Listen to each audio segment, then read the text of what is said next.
leave it to the professionals.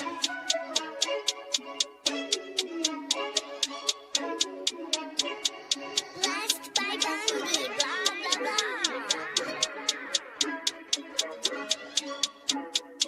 Started off with a bit, now I got coin.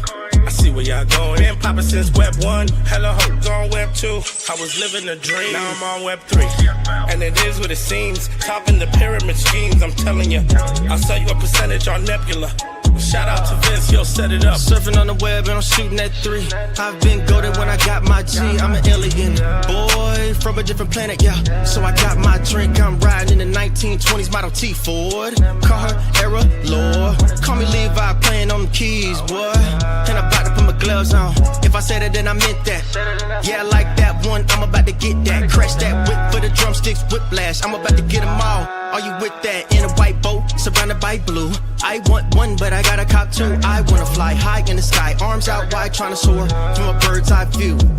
I'm on fire, Ricky, Bobby, cracking the pavement, Whitney, Bobby. I'm a Saki bomb, Hiroshima, Nagasaki. Bruce Wayne been a dog, and I keep it 101, cause I'm feeling kinda spotty. You sipping on some rock, and I'm sipping on octane. The only thing around my neck is the Started off with a blockchain. bit, now I got coin.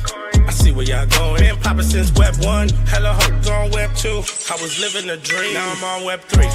And it is what it seems, topping the pyramid schemes, I'm telling you. I'll sell you a percentage on Nebula. Shout out to Vince, he'll set it up. NFT, Twitter, blockchain.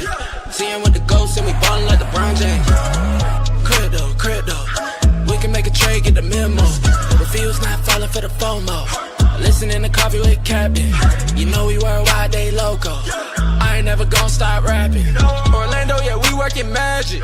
We rocking Ethereum NFTs. I just went and caught me a half base. Man, I gotta shout out Started the off with a boy. bit, now I got coin. I see where y'all going. Been poppin' since Web 1, hella hoes on Web 2. I was living a dream, now I'm on Web 3. And it is what it seems, topping the pyramid schemes, I'm telling you. I'll sell you a percentage on Nebula. Shout out to Vince, he'll set it up. Freaking the mood to choose one, but they got knowledge to move, son. I'm shocking in shades with my brother in suits. Yeah, them blues is coming. Even though it's hard to pick, eeny, mighty, mo, soda on the mix, no biting lips, it's time to go. Index number 1, no thumbs up, you gotta scroll. Looking at the ghost in studio, it's time to go. Had a helmet on by myself until I met a mask that wanted to have a face off. So I had to bring my chainsaw, full tank of gas in the drive with my brakes off. I'm A1, but a different kind of steak sauce. Welcome to Coffee with Captain, powered by ApeCoin, where we dive into all things crypto, NFTs, Web3, and cutting-edge technology. Remember, nothing here is financial advice. Early-stage tech can be exceptionally volatile and risky. So grab your coffee and join Cap and Steve for today's conversation. Welcome to the future. Welcome to Coffee with Captain, GM. Thanks so much for joining us. Shout out to all of our GMers over there in the YouTube chat, Osiris, Web3, Warhead, Mike C, Machiavelli, all the legends. Yes, from tacos to arepas, we are here. Had a great one this morning. I'm serious about my my new restaurant concept. It's not just going to be arepas. Actually, that'll be a feature item, maybe part of the title or the name. But I think even equally as important that the special sauce, the key is the mancitas. It's going to be like our version of a donut holes, except it's the think of a donut hole. Everyone probably here knows what a donut hole is, especially our other Canadians, like my co-host Outer Lumen. Those Tim Hortons donut holes. They might hit the best. I think they call them donut holes at Tim Hortons. Is that accurate, Outer? Yes. See, the mancita is similar, except it's all the gooding, the stuffing on the inside of the arepa. They rip that out, throw some butter on it. It's a nice little treat to start your day. Do you want me to toss you the attempt at the I have no idea why X co-host is giving issues. I'll toss the invite again. Up to you if you want to give it another try. It seems to be bouncing. Can you even hear me? I can hear you now. Yep, you are. I would say Okay. you sound great, but I know you're also a little under the weather, so I won't offend you if I say you don't sound 100%, but I can hear I'm you just not. fine. I saved you all the video. I'm like, I'm gonna stay in bed, and that's how it's gonna go. But let me see if I can accept this co-hosting. We haven't figured this out, so I might just drop off. Hey, Oh. looked like it worked this time. So just gotta do it twice. We are good to go. Yeah, for a second there, I thought it might have been divide behind the behind the outer handles. Well, A little here, I deeper did something voice than normal. differently, which may be the play. So I'll say it because it might be important Okay. for anyone else listening. Anyways, who wants to do this? Usually, I see it displayed above as a notification, and I press accept. But this time I didn't, and it went to the bottom of the screen as like a little hover above the where it says as the microphone is on. It said accept there, and I've never let it actually like dissolve up top as the little toast notification and go to the bottom. But it is from the bottom that I accepted it and it let me. So I don't know if that's the alpha, but that's the different thing I did compared to last time and this morning. Interesting. That would be wild if that's It would be so ridiculous. Right? Really now. I mean, we one of the trending topics today, we will talk about the X algorithm. We're not going to go into details and tell you here's the 10 things you need to know because inevitably your timeline will be full of that today. The algo bros and gals are going to be what's the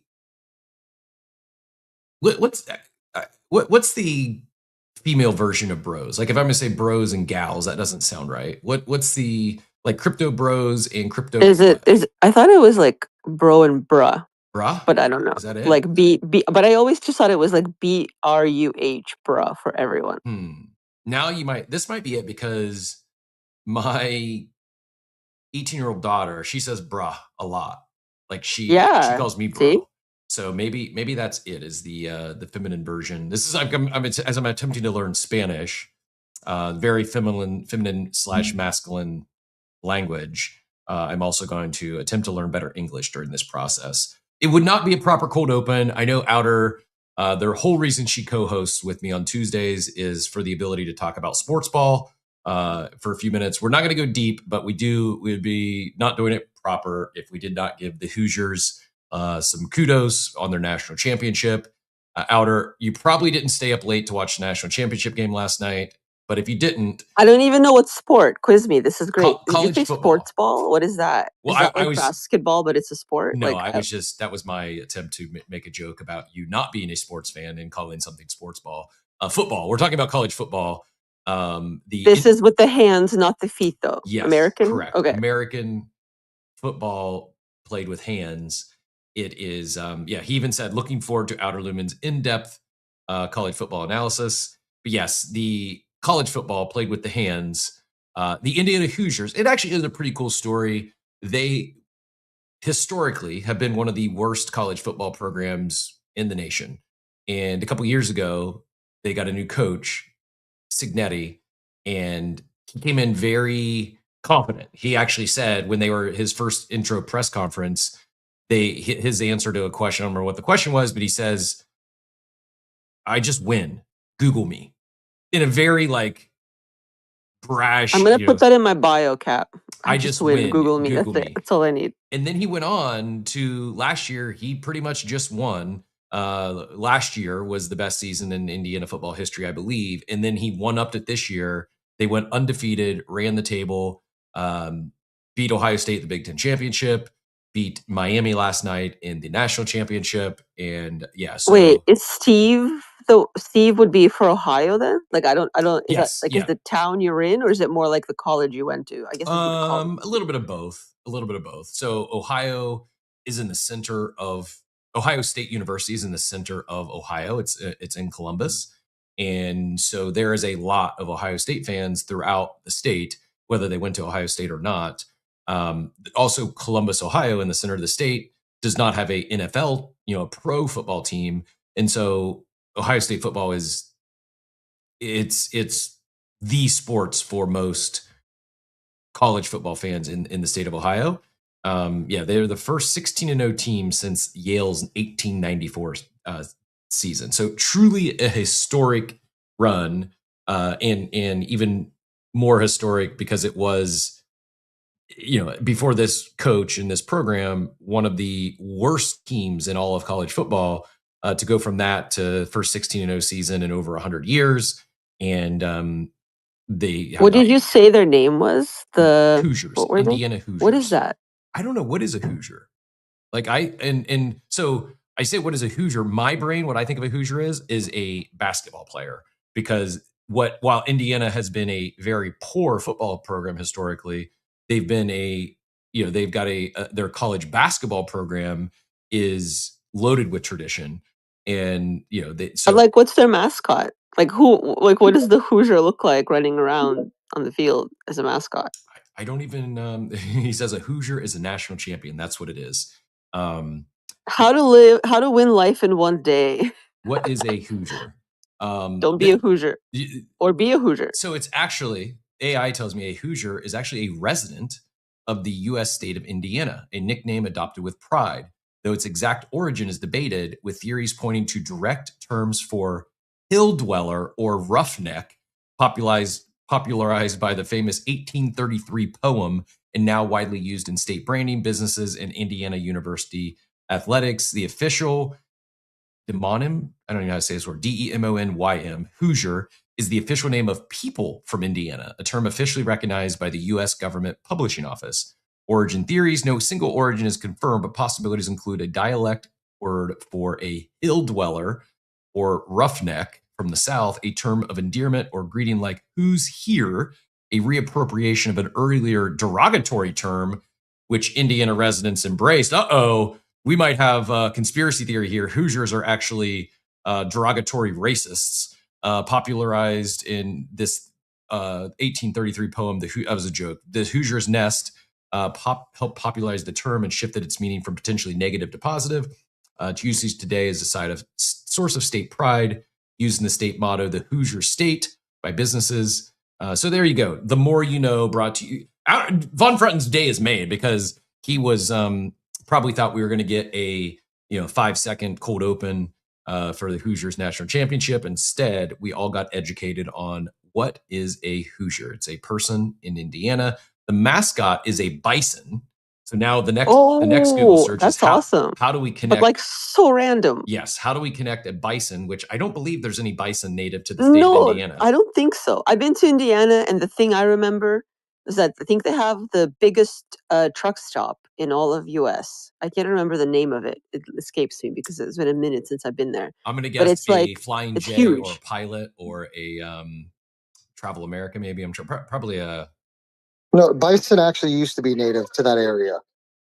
Until that makes sense. Until all the Hoosiers killed him. I kid. But in all seriousness, incredible run. Their quarterback was the Heisman winner and probably likely number 1 draft pick. And just is that how it works? They do the college thing and then they pick for the what is it? NFL. Yeah. NFL. Pro League. Yeah. So when does that start? Like, do they wrap this up and then they start the next one? I would say April. Is it? Yeah, NFL draft is in I think it's April. Should know this. But yes, after college ends, now there's the NFL playoffs. The Super Bowl will be in February. And yeah, April 23rd through 25th is the draft. So all the college players, they're going pro. They enter the draft, the teams pick them, and then the pro football season starts in September, maybe October, but preseason and stuff, training camp stuff starts in August. So get a little bit of a break here, but yeah, fun finish to the. I will say this is my actual sports alpha, especially for those of you that appreciate efficiencies. I got in the habit of this in NFL. I would watch not the games because I go to sleep a little earlier than most. We actually were planning to discuss our cold open today was going to be the new Game of Thrones series, but my gripe with HBO is they air the show at 10 p.m. Eastern time. Who in the right mind is staying up till 11 o'clock to watch a show?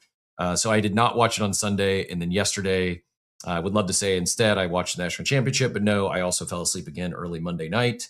And but my alpha is watch the replay this morning. And basically, Outer, you can take a 3-hour game, whether NFL game or college football game, watch the condensed version, which instead of like the breaks, the commercials, the time between plays, it's just the plays, and it turns it into like a 25-minute game. So that's my alpha, is you can watch essentially the entire game in about 25 minutes, as opposed to waiting, to spending a whole afternoon watching football. I know that. So I think I have a good sports question for maybe our next open next week. Thinking about this as you were talking about it. So and I think in correct me if I'm wrong. I'm going to make some assumptions because mainly I'm just asking questions in the form of these assumptions.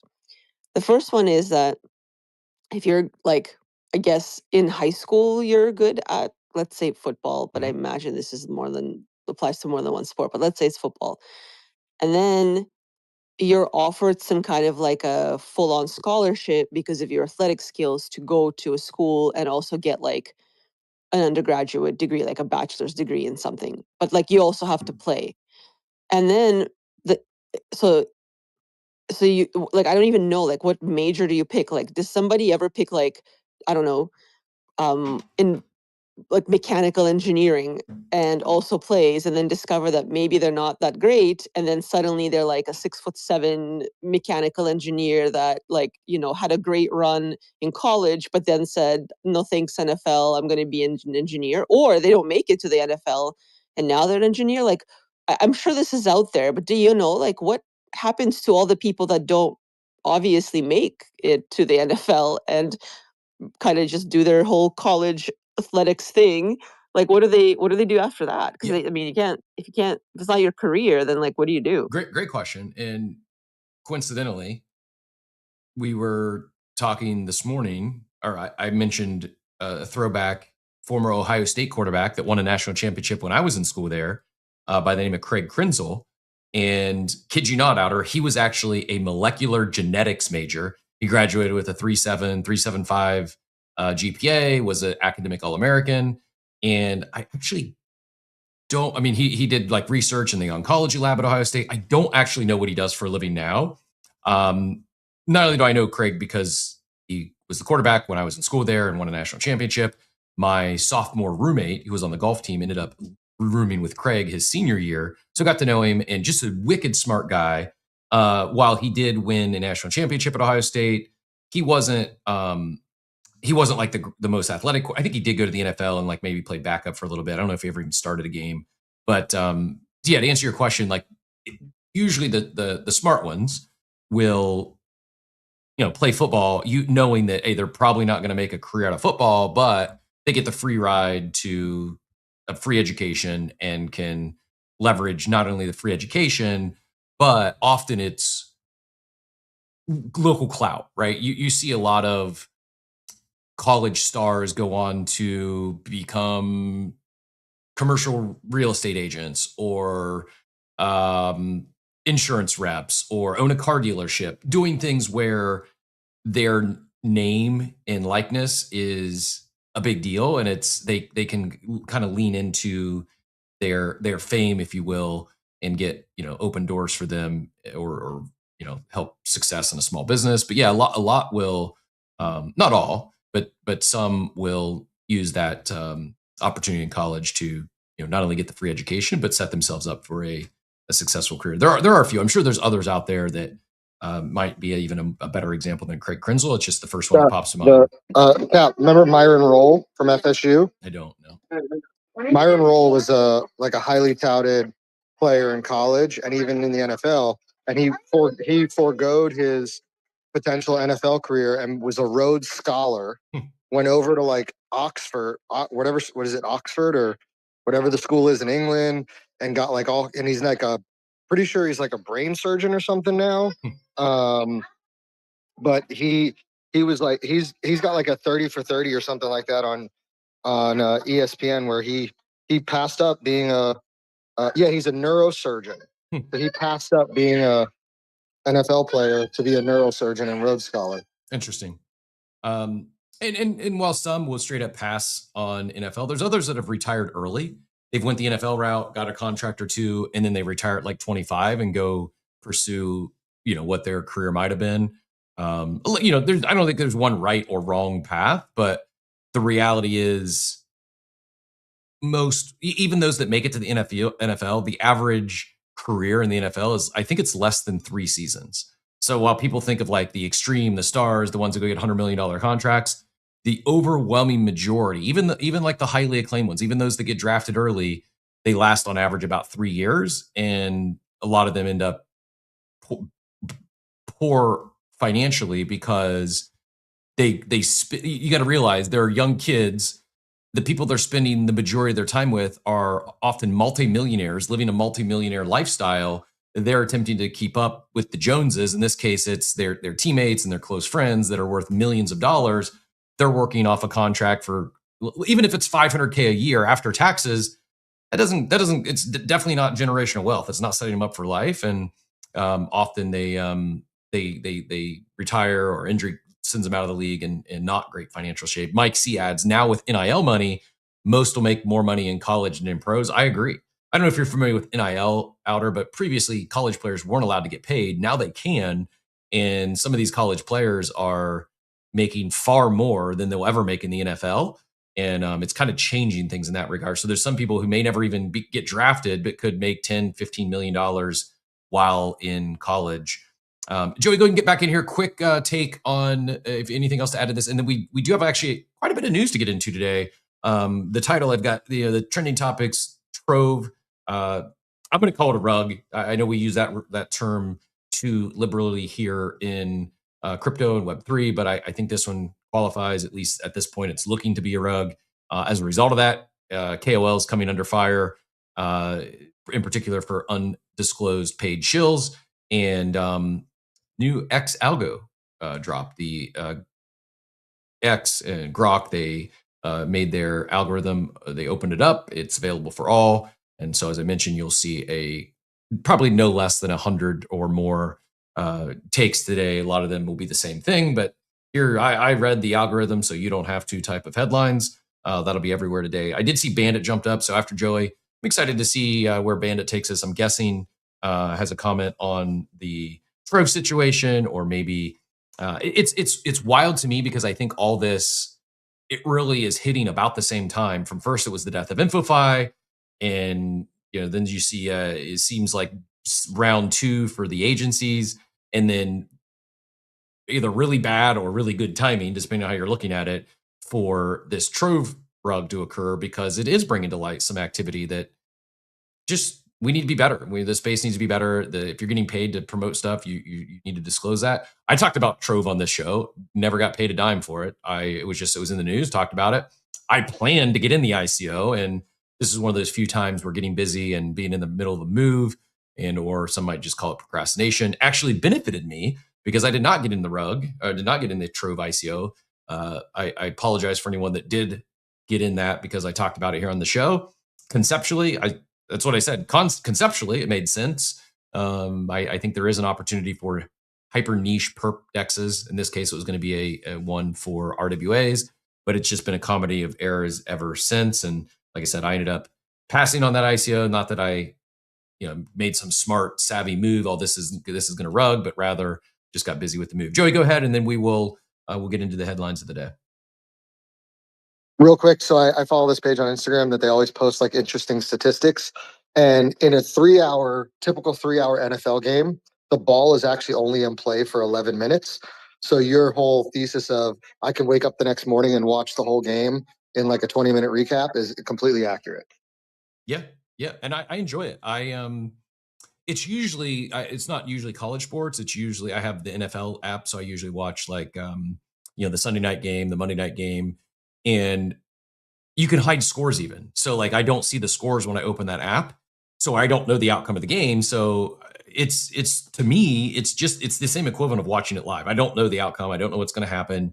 And now that didn't work out quite as perfectly, because I opened up the war room this morning as I was watching I think I might have saw the kickoff. I opened up the war room, and I should have known better, because I know obviously people were going to be congratulating. That was a terrible move. You should have known it was getting down there. So I can't even blame Tebow for congratulating Von Front. I definitely should have known better. Should have waited to open it, but it was whatever. It was still good. Shout out to Green Edge, as well as NFT Drew coming over the top. Big tips over there in the abstract chat. Greatly appreciate both of you. It's funny, I opened up my abstract wallet this morning, like, ooh, Pingu must be down quite a bit, because that abstract global wallet is down quite a bit, and it's mostly comprised of Pingu. So appreciate you helping regrow the abstract global wallet. Drew says, hasn't been in abstract streams in a minute. KZ adds, common confusion. Iowa has the world's largest truck stop, and Indiana has the fever. Kate and Clark. So it's actually Iowa, not Indiana, that has the largest truck stop. See, the more you know. We learned today a lot about what is a Hoosier, where the largest truck stop is in the United States. Find me another Web3 show where you can get that sort of information and knowledge. I don't. What's the name of it? The Iowa truck stop. I will find Is out. it what? Is it I-80 or something? That's the highway. Do you know? Yeah, if you've never traversed east to west through the U.S. Apologies for the bouncy screen. I thought I made a change that would eliminate the bounce, but not Wait, quite. you were right, Outer. It's Iowa 80 is the largest truck stop in America. It is, Look at right? you. I've been there, but I forgot the state. So it was not Indiana. It was Iowa, right? Yes. Yeah. Route Great. 66. Good to know. I've gone across the state several times. So I knew about this truck stop, but I can't remember the state because like when you're doing the whole east to west thing, somewhere in the middle, it starts to blur a little bit. So it's Iowa. Okay. And They have plans to build the biggest Buc-ee's ever in Fort Pierce, Florida, actually. So. Oh, that's so interesting. I've coincidentally have also been to Fort Pierce a long time ago, shortly after a hurricane took out most of it. That was really sad.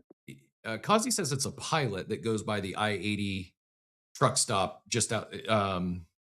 So interesting. It might be called the I-80 truck stop. Might be owned by Pilot. We'll have to do some more research there. It says just outside Davenport. I'm actually shocked that Buc-ee's doesn't have the largest. This much like the challenge has been laid, and Buc-ee's is stepping up to the plate apparently. Hoosiers is right. Von Frunten. I just said also coming through with a big tip over there. We need the Hoosiers to win a natty every day, every weekday, to pad my Pingu bags. But appreciate you all in all seriousness. Greatly appreciate the love and support. All that said, we've ran. It's about as much as we can fit in and still have a proper show. It's enough talking Hoosiers, college football, truck stops, and lore behind college and apparently state mascots. But enjoyed the more you know this morning, brought to you by all of our guests. We've got this. So here's the trending topics. We can go any direction you'd like. I'm gonna let Outer choose which one we hit first. Let's maybe save X Algo unless that's where Bandit wants to go. Bandit jumped up, and also a content creator, host as well, and often pops in the show, but we rarely get him up on stage. So wanted to see what Bandit what was driving Bandit's curiosity, or when he wanted to get it on this morning. But Outer, do you want to talk Trove and then KOLs under fire because they kind of play into each other, or did you see the X Algo updates and all that goes in with that? Do you have a preference where we start? I don't. I have no idea what Trove is. I have not paid attention. So I mean, I'm not even going to pretend. No clue. Sounds like it's a great thing that I don't know what it is because it sounds like it's a rug. But I've curated my timeline in such a great way that I don't even know if I see KOL content like in a way that would make me want to buy Trove. So maybe I'm on the right side of the X Algo. But if you want to go to Bandit and see what's going on, that's fine. Yeah, let's do that. And I think you're curating your timeline is actually likely going to benefit you with this new X algorithm and how things are working, at least as I understand it. I've not done any of the deep dives. I've not read the whole thing. I've not read any of the, I read the entire algo update, so you don't have to type post that have already hit the timeline. I've got a few that we'll pull up that I did bookmark, which is also something that's going to impact your algo. But Bandit, GM, what brought you up this morning? Feel free to take it any direction you'd like. GM, no, I'm just here for the vibes, but I'm not gonna lie, my whole timeline has been Trove, so we might as well talk about that a bit. I came up here to say hi to Bandit. Hi, Bandit. Hey, Jonah. I missed you, even though we talked. I just wanted to say, like, 12 hours ago. I saw a video of you. You're kind of hot. I appreciate your out too, brother. My favorite thing. I feel like me and Jonah, we front ran this whole conversation. We were on Burden Space yesterday, right? Both co-hosting, and we were like talking about this Trove thing, like with the shields or whatever. But I honestly, even with that, even knowing it's gonna be a rug, I wasn't expecting it to be like this big of a story. I don't know. Do you want to start for those that aren't like Outer wasn't familiar? The Trove stuff didn't enter timeline. We talked about it here briefly on the show a couple days actually, without going into a deep dive. But the concept made sense to me, and it was an ICO. I was like, oh, this looks like one worth paying attention to. I ended up not getting in it. Did not do any paid deals. I was not actively promoted. I don't think I sent a tweet out about it. We just talked about it on the show. But for those who missed it, do you mind giving us like the high level overview of like what Trove was supposed to be, and more so like how do we get to this point? What because there was a lot of, I don't say unforced errors, but a lot of things that started looking ruggish, or I'll just say looked questionable before the entire thing blew up. Do you mind giving us like your version of the TLDR or how we got to this point with Trove? Yeah, I mean, I guess it doesn't matter that much like what the project was meant to do. The story is more so around like what happened with the ICO and the KOLs and undisclosed shows and all this stuff. But yeah, it was supposed to be like a perp trading platform for real world assets. But the story that's like blowing up CT right now is a lot of KOLs like we're taking undisclosed shills and this and that. But I don't know. I think it's very nuanced. I think if you're a KOL and you took this deal and you disclosed it, I don't think you did anything, because the thing is like it didn't look shady in the beginning. So I know some people personally that I know are not like bad people or have like malicious intent who got entangled in all of this. But yeah.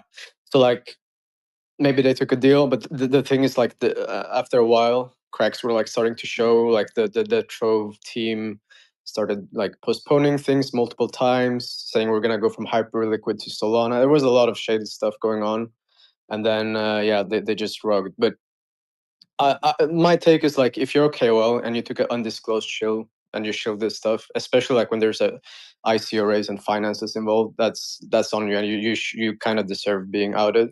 But I think a lot of them did everything right. Like they took the deal, they disclosed it. It didn't look ruggish in the beginning, and they're like getting caught in the crossfire here. And there's a lot of grave dancing. That's kind of my 2 cents. Yeah, good take. I don't want to. I know because of his reach and notoriety, his cloud, his whatever. I don't know. I'm struggling for the proper word. I know that Whale is getting most of the heat from the undisclosed shills for Trove. I'm sure he wasn't the only one. And I don't want to make this this is not let's attack Whale and let's pile on Whale. He's getting enough of that in the timeline. In fact, he's getting slashed on Ethos right now for this undisclosed shill. He's owned up to it. He should. If he actually did it, he should. I agree. And it's not like, it's again, not an attack on Whale. No, for me, it's an attack. I think it's, hopefully it's a wake up call to all the KOLs in this. Why not disclose? Like I've seen some people blame the agency. Well, if it's the agency that I believe it to be, I don't know this for a fact, we have agreements with them. And part of it is you have to disclose this stuff. So people's like, oh, well, I just had one from Faded. Like maybe Whale lives in a region where you don't have to disclose paid shills. I don't care what your laws are, ethically, morally, it's the right thing to do. If the rules in Germany are not that different from the rules here. Is that where he lives? The agency think it is. I can say 100% certainty they were not involved in this one. Okay, and so that's whether it's, again, I don't know where Whale lives. I'm not trying to dox anyone's Germany home state, but whether it's required by law that you disclose paid advertisements or not, paid sponsorships, ad, like whether it's required or not, if you're here in the space and you have a following and you are a KOL, an influencer, like first person principles, you're an influencer. People are going to follow what you say from time to time. Yes, do your own research. At the end of the day, it's all on the individuals who decide to go into something.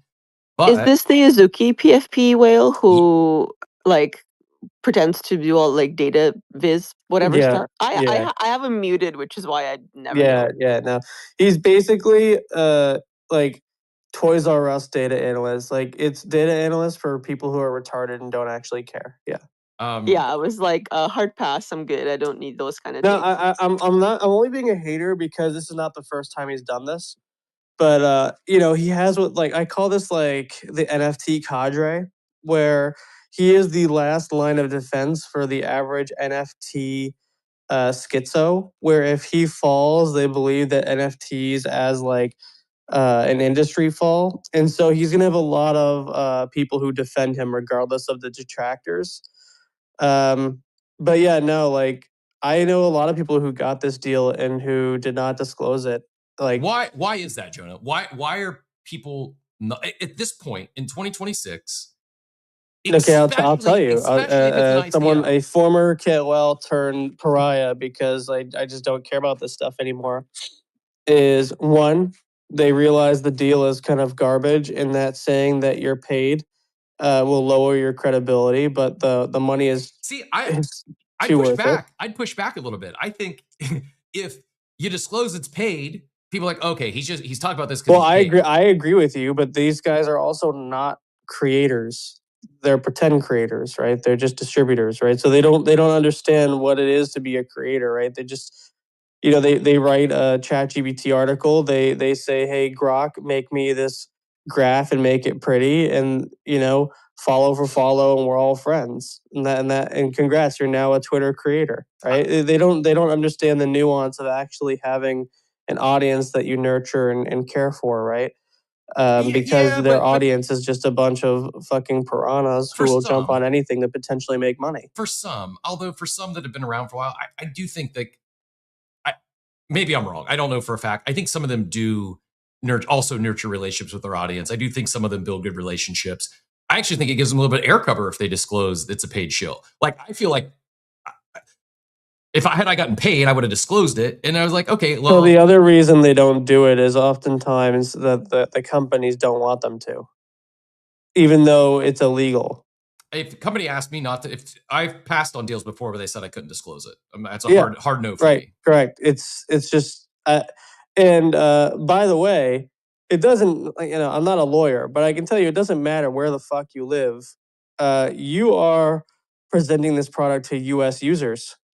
You are definitely liable here in America. It doesn't fucking matter where you live unless you live in, I don't know, Iran or Afghanistan. It definitely applies to you. Well, and it's back to like first party. Sorry, Bandit. Iran will become Persia again soon.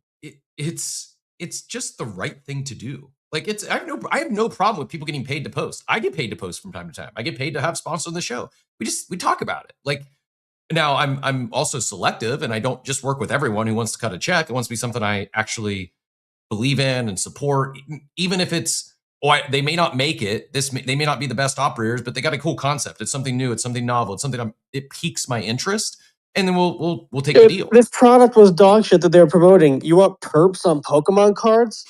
They're like the most fucking illiquid. Like, all right, so it's like doing perps on a Bored Ape. How the fuck does that work? That's retarded. They're not. Pokemon cards are one of the least illiquid things. Are you Okay, kidding me? Okay, but why would you want to do perps on a fucking Pokemon card? Regardless, like it doesn't. It sounds retarded because it is retarded, is it not? I don't think it's retarded. Well, I actually think there's why some would it? merit in the Hold concept. on. Why would it be retarded if you like? We're literally open perps on shit coins. I in think this those are state. also retarded. Yeah, I don't. Yeah, Yeah, that's also retarded. But the point is, there's a But market. so There's a market for it. Therefore, it's not. My favorite thing yesterday, by the way, is Gary, who's like buttoned up, professional, works for a Fortune 500 company. He got clipped with me yesterday. It was Jonah's voice, and someone tagged Gary as using the R word, and Gary's like, "That wasn't me." Anyways, go back to you, Joey. Go ahead. But yeah, so for example, we helped an individual purchase a base set first edition PSA 10 Charizard for $300K. Within a month, that card was now selling for 400 and whatever it was, 50K, 420 the next sale. How could you tell me that if we're going to put perps on things like, who the next governor of Virginia is, or what, like the price of a meme coin, but we're not going to put perps on things that are worth hundreds of thousands of dollars? Like maybe what they were trying to create didn't make sense, but there is definitely a market when even you, like, for example, the cheapest Batman #1 comic you can buy right now is $100,000 graded, and that's like a shit grade. So Joey, just to be clear, so one, prediction markets are not perps. But let's run with what you're saying.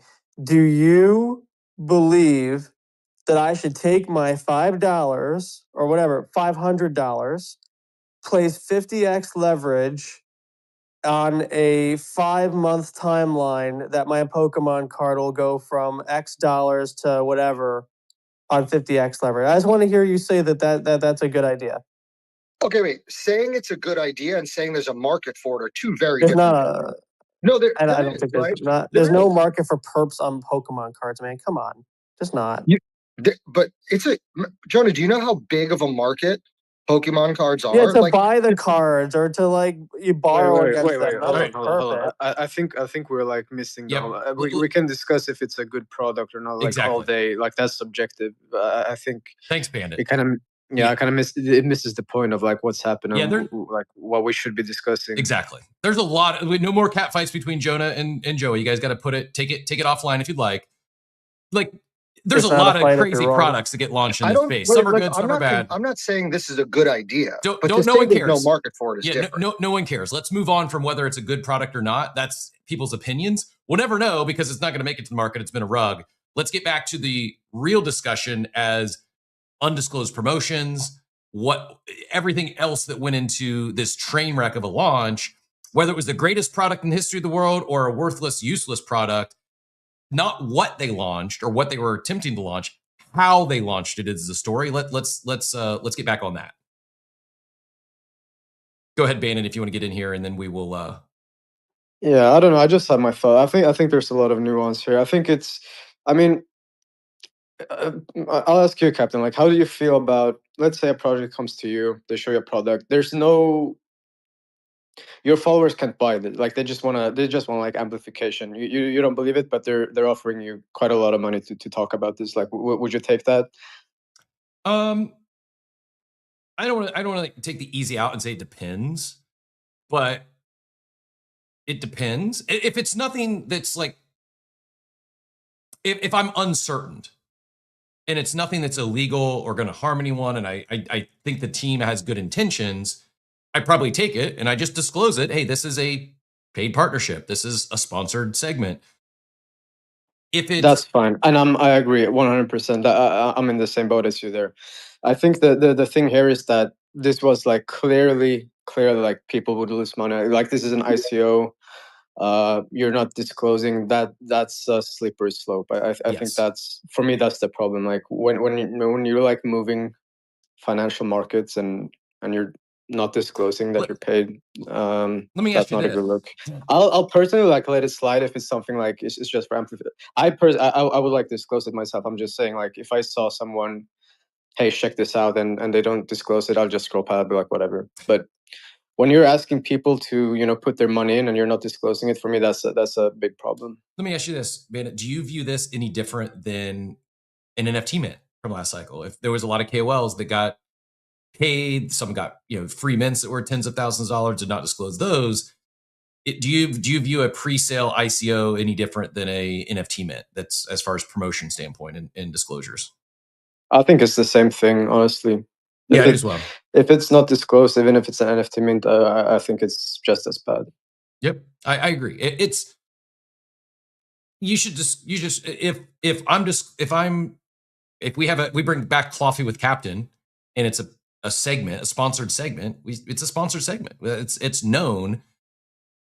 We're still disclosing it, but I'm not saying every time. Oh, this sponsored segment is we're paid by Beezy to promote this, because the segment is we're giving away claw pools, and if it's not an investment per se, because it's the product they're selling, is what we're promoting. Should that still be disclosed? Yeah, I think it's on the spectrum of how important is it to disclose things when you're talking about pre-sale ICOs and or NFT mints. It's not that someone might go spend $50 on a claw pool and only get something worth $37. Rather, someone might spend 50 grand on an ICO thinking that, oh, if this person is promoting it, it must, and it's, they believe in it that much, I'm going to go hard on it. Yeah, I've seen a lot of people lose a lot of money in the timeline. Like that's what I meant with we were talking about this yesterday, but I wasn't expecting it to be. I've seen a lot of tweets.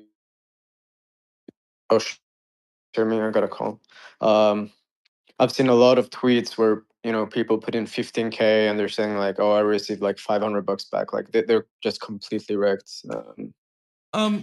Diego, it's just a shitty situation. Diego, who I love, big fan, my Arepa brother from another mother, says no one should be dunking on whale. Hypocrisy is terrible in this space. If Trove did a 5X, everyone would be happy. No one is aware they should be responsible for their choices. I will respectfully disagree. I think whether it does a 5X or goes to 0, it should be disclosed. And I think I'm going to spin this into positive. I think this is good for the space. I think it's healthy. I hopefully it brings to awareness that if you're getting paid to shill something, especially an ICO or an NFT mint, you need to be disclosing it. You need to do right by your followers. Otherwise, when something goes wrong, this is what's going to happen. And it shouldn't just be when things go wrong, but it's to Diego's point, if it did do a 5X, there's probably no one complaining. But that doesn't make it right. It doesn't make it right. I think it's a bit childish also, like from to play devil's advocate. Like we've covered, like I think you should disclose all that. So like that's on the KOL. But some childish things I've been seeing from the people dunking on them is like they're like emphasizing like the dollar amount that the KOL go like why do you need to emphasize that? Like it's like it's wrong regardless. But like I'm seeing people like saying like what's that guy's name called, Jonah? TRJ, TCR, or something like that. One of the I was gonna make a joke, but I realized Gary Vee's probably listening. TJR is his name. TJR, yeah. I've seen people dunk on him, but like instead of like actually dunking on like what he did wrong, they're just like mentioning, oh, he got 45K USD, and like they're pulling all the. They're dunking on what he did wrong because he didn't just get 45K in undisclosed, but he also sent that money to a casino that same night to go gamble it. Yeah, he gambled your money. Which honestly, all right. So this is a hot take. I was mad until he did that, and now I kind of like him. I'm gonna be honest. If you get paid 45K and you send it to the casino, I find that very entertaining. I kind of respect it. I wonder what he played. What do you think he played? Like Gates of Olympus? Like what the fuck did he do? He definitely. Well, for sure, he played that cookie, the candy one. It was Pokemon card perps, and you know it. It was absolutely not Pokemon card perps. I by the way, I like Joey, but sometimes you're just wrong, Joey. Diego did follow up. I know he's fuming right now, bro. He's so pissed. He can't even help himself. He's just choosing not to react. Diego did follow up. Joey. You know you're wrong, Joey. Diego, it's okay, buddy. Diego did add, it is healthy that this stuff gets called out, but the reaction is excessive. I agree it's healthy.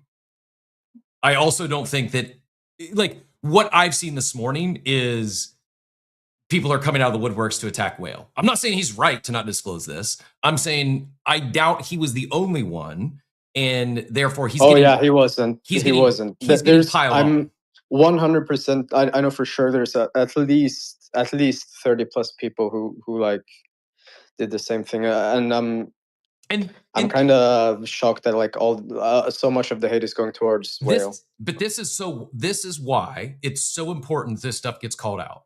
Wait, why are you shocked? I'm not saying Whale. I'm saying like all of them did wrong, but like I'm seeing. I'll tell you why. It's because everyone knows this is like the nth deal that he's done this on. This man has more undisclosed paid shills than freaking TJR times 4. I would bet a lot of those others do as well. And my point is, like, this is why it's important, because when dozens of people promote something, all of a sudden, the person who sees it on their, everyone's talking about this. I'm going to ape in 10 grand. This can't fail because a dozen accounts are talking about this thing organically. That's the issue. Like a one-off paid shill, if one person's promoting something, it may not drive as much action as when dozens of people are talking about it and not disclosing that they're paid for it. I think this is why it needs to be addressed. This is why it does need. It's not only one wrongdoer though, and I hope it does drive change. Like at the end of the day, it won't. I don't know, man. I think it might. Maybe this is just my. Would you like to take the bet? I'm willing to use my Pikachu on perps to bet. I mean, the the challenge, I don't know how you quantify a bet here. Like, how do you quantify real change on this one? It's going to be somewhat subjective, but I think Okay, I will bet this year that Whale Swoosh does at least one more undisclosed ad. that'd be wild. At this point, if he does another one, I'll put up $100. Really? Oh, I'm with Jonah on this one. I'll put up Really? $100. I'll put it in escrow. I'll give you $100 by New Year's Eve 2026 that he does at least one more undisclosed show. I'm telling you, bro, these guys they can't, bro. It's too delicious. He can't help himself, bro. It's like a gambling addiction. Come on. But like hypothetically, let's say like you, Jonah, me, Ansem, Johnny, and Andrew, and FFV and Captain are all in like the same promo campaign or whatever, and we all have equally many mistakes in the past. Let's say. But we don't. No, but hypothetically, I'm saying. Yeah. Okay. All right, sure. For your go on. Jonah's like, we don't. Should we all collectively like get the same slack, or should it all go to Ansem because he's the biggest? That's kind of what I'm. For my entertainment, I think it should go to Ansem, personally, and I'll tell you why. You need to read a book called The Art of War. One of Sun Tzu's very famous things is you pick a soldier who is lashing out, who is the most respected soldier, and you cut off his head. And then you show that head to the rest of the soldiers and say, your turn, right? And then they all fall in line. So, yes, actually. All right, that's a good take. This is why I love Jonah. He's a smart guy. I don't even know what to say to that, but that is a good point. I am going to do this. I'm going to pull up the response from Whale. I don't want to talk about him without at least showing his response. Again, stressing he's not the only one that promoted this thing and didn't disclose it. You can pull it up, but he says, I'm sorry. But he's so sorry that he spent time to make a whole art installation around it. I mean, come on.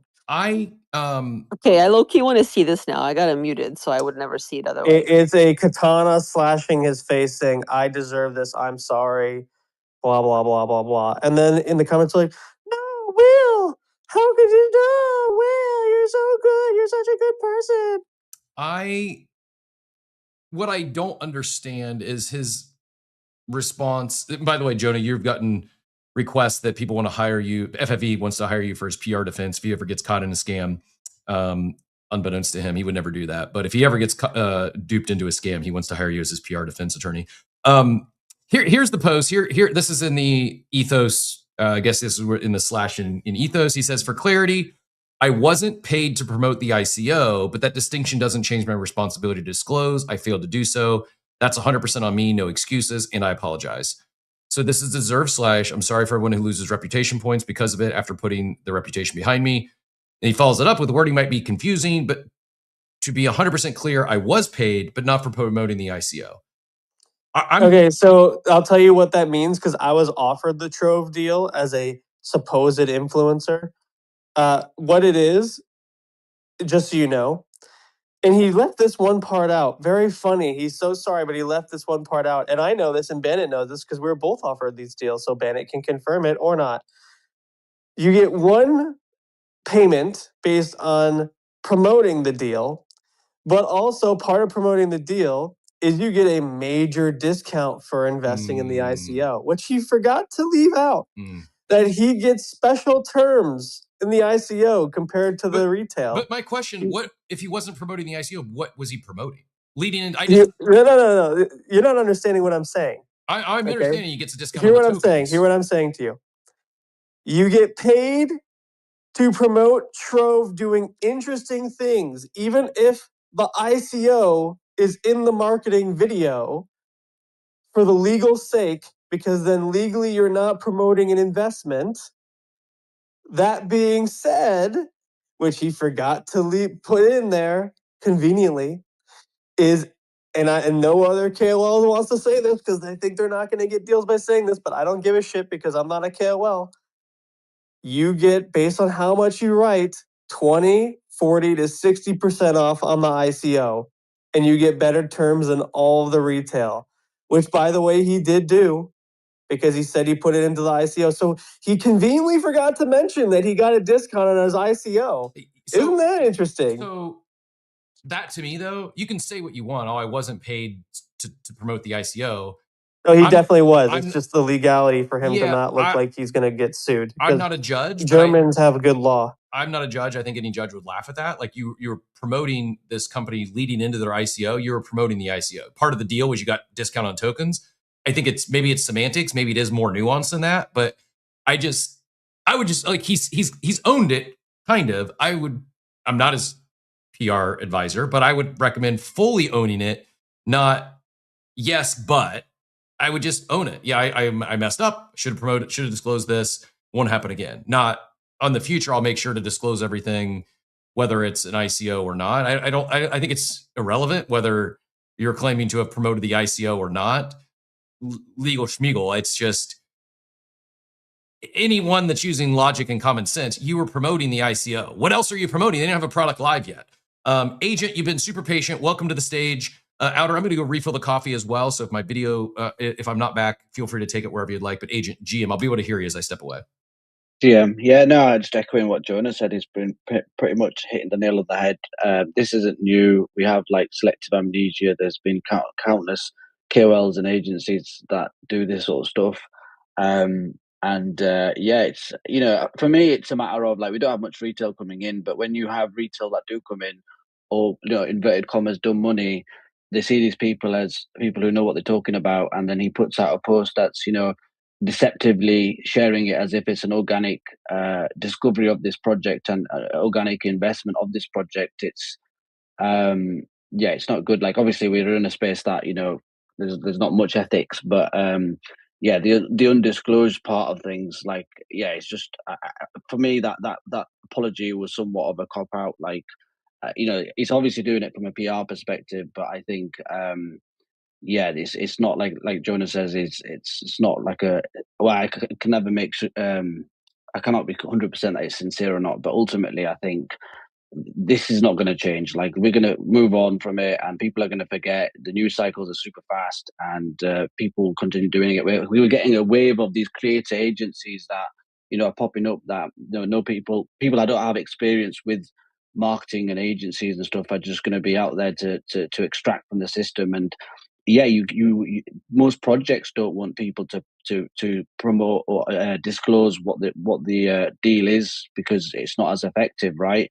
So yeah, I don't think this is going to change. And to the point of like why he's getting the most slack, it is like make an example, like it should be made an example of. But yeah, there's obviously people that are, you know, brown nosing, or they just don't want anything to do with it, or whatever that may be.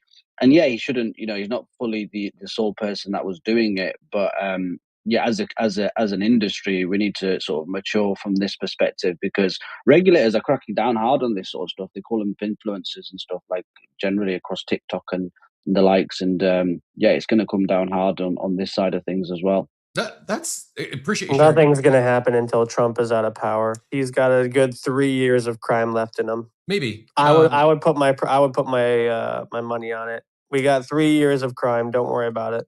Maybe because we've seen some of the crypto crime. But to Agent's point, these aren't crypto regulations and laws. This is just like, you can't do this stuff on Instagram to talk about to post shampoo that you're getting paid to talk about. Like, it's the FC. There's already laws and regulations that prohibit this sort of activity in the US, and it doesn't have to be crypto, and it doesn't have to be an ICO. If you're, you know, you want to promote a granola bar, if you're getting paid to promote it, if it's an ad, you have to properly disclose. Like, this isn't new. This isn't crypto regulations. There is a governing body that regulates this sort of stuff. And I like to believe we live in that world, and I think there's sometimes it does happen. But you know, ever since I entered crypto, my belief in society has diminished greatly.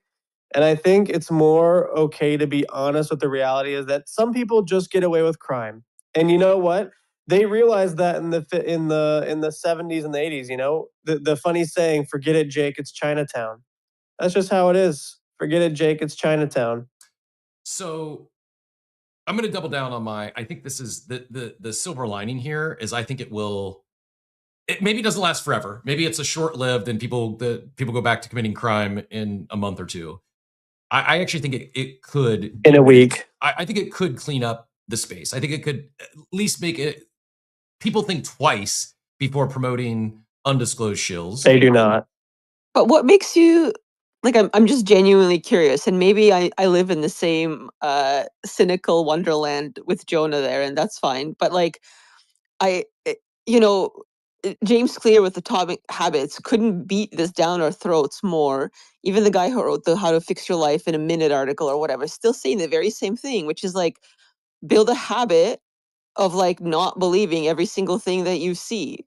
Or like how many people still, didn't sell, take profits like on every cycle. Like I don't know if maybe it's the same broken record or maybe I've just been here for too long.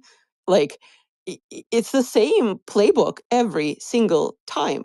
Like it just is. And at this point, if you seriously are not going to question something, then like the part where I think it's sad is if it's somebody new with the promise of like they've arrived to the gold rush, if you will, and they have like hope of gold and some kind of, oh, this is going to be great, and they don't know. That's the part that sucks. But I also wonder, in the same kind of side of this, as you mentioned, like, okay, well, if you buy shampoo on Instagram and it's terrible, is there a difference between that, and you don't know that it's sponsored, versus you buying something and you lose a ton of money, right? Like I don't know, like there's definitely like one of these is maybe not the same, but maybe it is. I don't know. I would say it's not the same. I would say that anything, whether it's a stock, a ICO, an NFT, I'd say in a quote unquote investment is worse than buying a product that's $20. Like, does it suck if you buy something that the only reason you bought it was because Kim Kardashian talked about it and ends up being a junk product? Yeah, but you're out $20, not 20 grand. Like Well, not necessarily. What if you buy a car, right? Like, I don't know. This is like consumer goods versus tokens. Sure, fair. Maybe in my head it's and I guess you could have put $20 in the ICO and you're selling it your $20 and they're just as mad. So but cars, you have ability to do a bit more due diligence. Like there's a lot more information and reviews, and like there's a tangible product there. You can ascertain like does it have issues with the engine, etc., etc. Whereas here we're trading magic internet money, and it's it's a little different. I think in terms of what information's put out there, it's a wild west in terms of transparency and positioning of these projects to make it seem, especially now with AI and stuff, it's just all like you don't know what to believe, essentially. Yeah, fair. I also appreciate Agents. Great to connect, by the way. Agent, I appreciate you coming up today and adding to the combo. And your accent, it invoked Jack, one of my favorites, longtime friend, fan of the show. And we don't get him on stage often. I know timing is tough for him, but we're gonna go right to Jack. Jack GM. And I don't even have to ask, but as I know for a fact, you wouldn't have taken an undisclosed paid shill. But I am curious where you landed on this, and is take it whichever direction you like. The Trove rug, the KOLs under fire. How important is it to disclose paid advertisements, paid sponsorships, etc.? GM Cap, and look, love the love, and obviously, I wish I could get on the show every day like the good old days. Funny, isn't it? It's sort of the reason I can't get on the show as frequently anymore is because of you guys, because it got me so many more opportunities in the space, and now I'm hosting my own shit. But yeah, love this direction of question. And no, I don't think I've ever directly promoted anything without disclosing it. And for the record, because people are asking, Jack, sorry, Cap. People are asking, just for the record, I did not pay you to say those kind words about Coffee with Captain. Just people are asking. That is not a paid shill. That's a genuine organic endorsement, correct? Yes, and can you confirm the reverse as well? Like the incredible welcome you just gave me, that was not paid for in anything other than sweat and time. I mean, if we're being fully transparent together on the show, I think Jack might have bought me a coffee in Miami a couple of years ago. Shit. So I think there could have been some greasing done. It was a few years ago, and it was the cost of a colada. But I do think I have received some sort of compensation from Jack. Okay, yeah, no, that's a fair call out. I'll need to consider my coffee purchases in the future. I think fundamentally there are lines to this. I'm a little bit more gray area. Like if, for example, if I'm hosting a show on a client's page, at what point where does the disclosure lie. But if you are writing a post or talking about, and by the way, if I'm hosting a show, I will confirm that I am hosting the show on behalf of the client. Like that's sort of, comes part and parcel with it. But am I like retweeting the comment and saying I am hosting this show because I am being paid to host this show? I don't always. So, there are ridiculous lines that you can cross for certain people. I think when it comes to disclosing any sort of work where you should, like just fundamentally, if you're working with a project and you are not telling people that you're financially incentivized to do so, that's a very different offering that you're providing. Then, is this a product that you love, or is this a product that you are connected to, but you are also being paid to be connected to?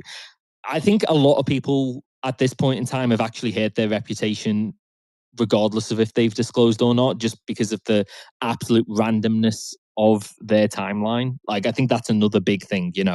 We're not talking about the average chiller here when we're asking for disclosures, I hope, because the average chiller will just post absolute nonsense consistently. None of it really ties to a brand that I can tell. And they're just promoting more and more garbage as the days go by. So I do think there's a level, and to tie this up, because I'm monologuing a little bit here, to tie this up, it's like, yes, 1,000%, everyone should disclose if they are working with a project in a way where they're being paid to do so. However, if you're not doing your due diligence in this space and you cannot tell between somebody who is a genuine creator, who is building in the space and who is creating in this space for, let's say, mostly the good, and somebody who's just shilling for the sake of shilling, there's a little due diligence that you're expected to do as well. Like, if you're getting burned by everybody, like, maybe this isn't the space for you. It's nascent, it's new, and there's like, maybe that's something that we need to mature into too. But realistically, this is part of the game. People are obviously doing this, and you should be able to find the ones who do it egregiously. That's the only sort of caveat I would add to that. Yeah, no, good caveat. It's fair. And I think we kind of flew over like the backstory, what got it to this rug. There's a lot of things that went wrong with this Trove launch. Like when I talked about them last on the show, they were launching on Hyper EVM. And then they pivoted. They were going to launch on Solana. Fine, that happens. Not the end of the world. There was a lot of, I could go back in the war room and find every time they did something. I think Phonics says, "Uh-oh, this doesn't look good. This is a red flag. This is a yellow flag." Might have been like 5 or 6 times before they actually ICO'd, like yellow flag after yellow flag. Part of the big issue now is not only did they not provide any liquidity, the token, it looks like a rug from the chart standpoint. They also haven't refunded. There's nearly $10 million in ICO funds that they oversubscribed that they haven't refunded yet. This is from Dudas yesterday. It says Trove is retaining $9.4 million in ICO funds after raising from the public on false pretenses. The token's trading at $1.4 million fully diluted value after starting 35 minutes ago at $20 million valuation. Oh, we're never seeing that money again. It's gonna get spent on 100%, fucking yeah. alcohol and all that shit. And not only that, they're gonna use that money for their legal defense. So the people who are gonna try and sue them are paying for the legal case. It's crazy, like crazy. The audacity of a team like this to, like, there's a world where they just refund the overage, the oversubscription. The chart goes to zero, and they're kind of in the clear. Like, yeah, things happen, things fail all the time. Tokens go to zero all the time. I think they're actually, by doing this, I think they're bringing on lawsuits. The problem is they're actually not in the clear because of moving to Solana, because they've changed their business plan. Like, they changed the proposition of the deal. Like, so it's basically taking in money under false pretense. Fair. So I also saw, I'm not 100% sure, so don't quote me, but I'm pretty sure like the founders were at Token 2049. So I've seen some pictures circulating. Did you see the guy? He was pretending to be like Steve Jobs with the turtleneck and the holy tucked in. shit! He's like wearing a shirt hilarious. and like pants without a belt, and like the shirt is tucked in. But I he doesn't get have a why belt. he wasn't doxxed. Can't 'cause even if fucking you dress. saw that guy and you try to take a deal from him, you'd be like, "Nah, this is a scam." Like, oh, nah, it's a scam. Not If only you can doc, dress, you do not deserve $10 million in your bank account. I'm just gonna say that. Completely agree. not only doxed by Zach XPT, no less. So Which means it's completely over. There's like 20,000 people who are now doing like NSA level facial recognition on him, reverse image search. Like, dude, his home address in 3 hours. Just wait. Yeah, I'm pretty sure we haven't seen the final thing on this. I'm pretty sure. I don't think they'll get away with it because they've shown themselves. Exactly my point. I think that there's a world where they do all this, they get away with maybe not an extra 9.4 million, but I think there's a world where they rug it, and because we're accustomed to rugs here, it flies under the radar. We move on to the next ones, and these guys get away with a few $1 million because of the continuation of so many things going wrong. And the fact that they're not refunding the overages, that to me is like, people aren't going to, like, someone's going to go after them. And hopefully it's in the court of law. I'm not suggesting anything else, but like, I don't, like, my brain struggles to comprehend this sort of stuff because I just could never fathom doing something like this. I don't know how you'd sleep. People get murdered for less than $10 million of theft. And a lot of people are going to look at this like they stole, especially those that put in 100 grand, 30, 40, 50 grand into this ICO, expecting to get a large allocation and getting most of that refunded because they did so when it was oversubscribed, and then they get nothing refunded.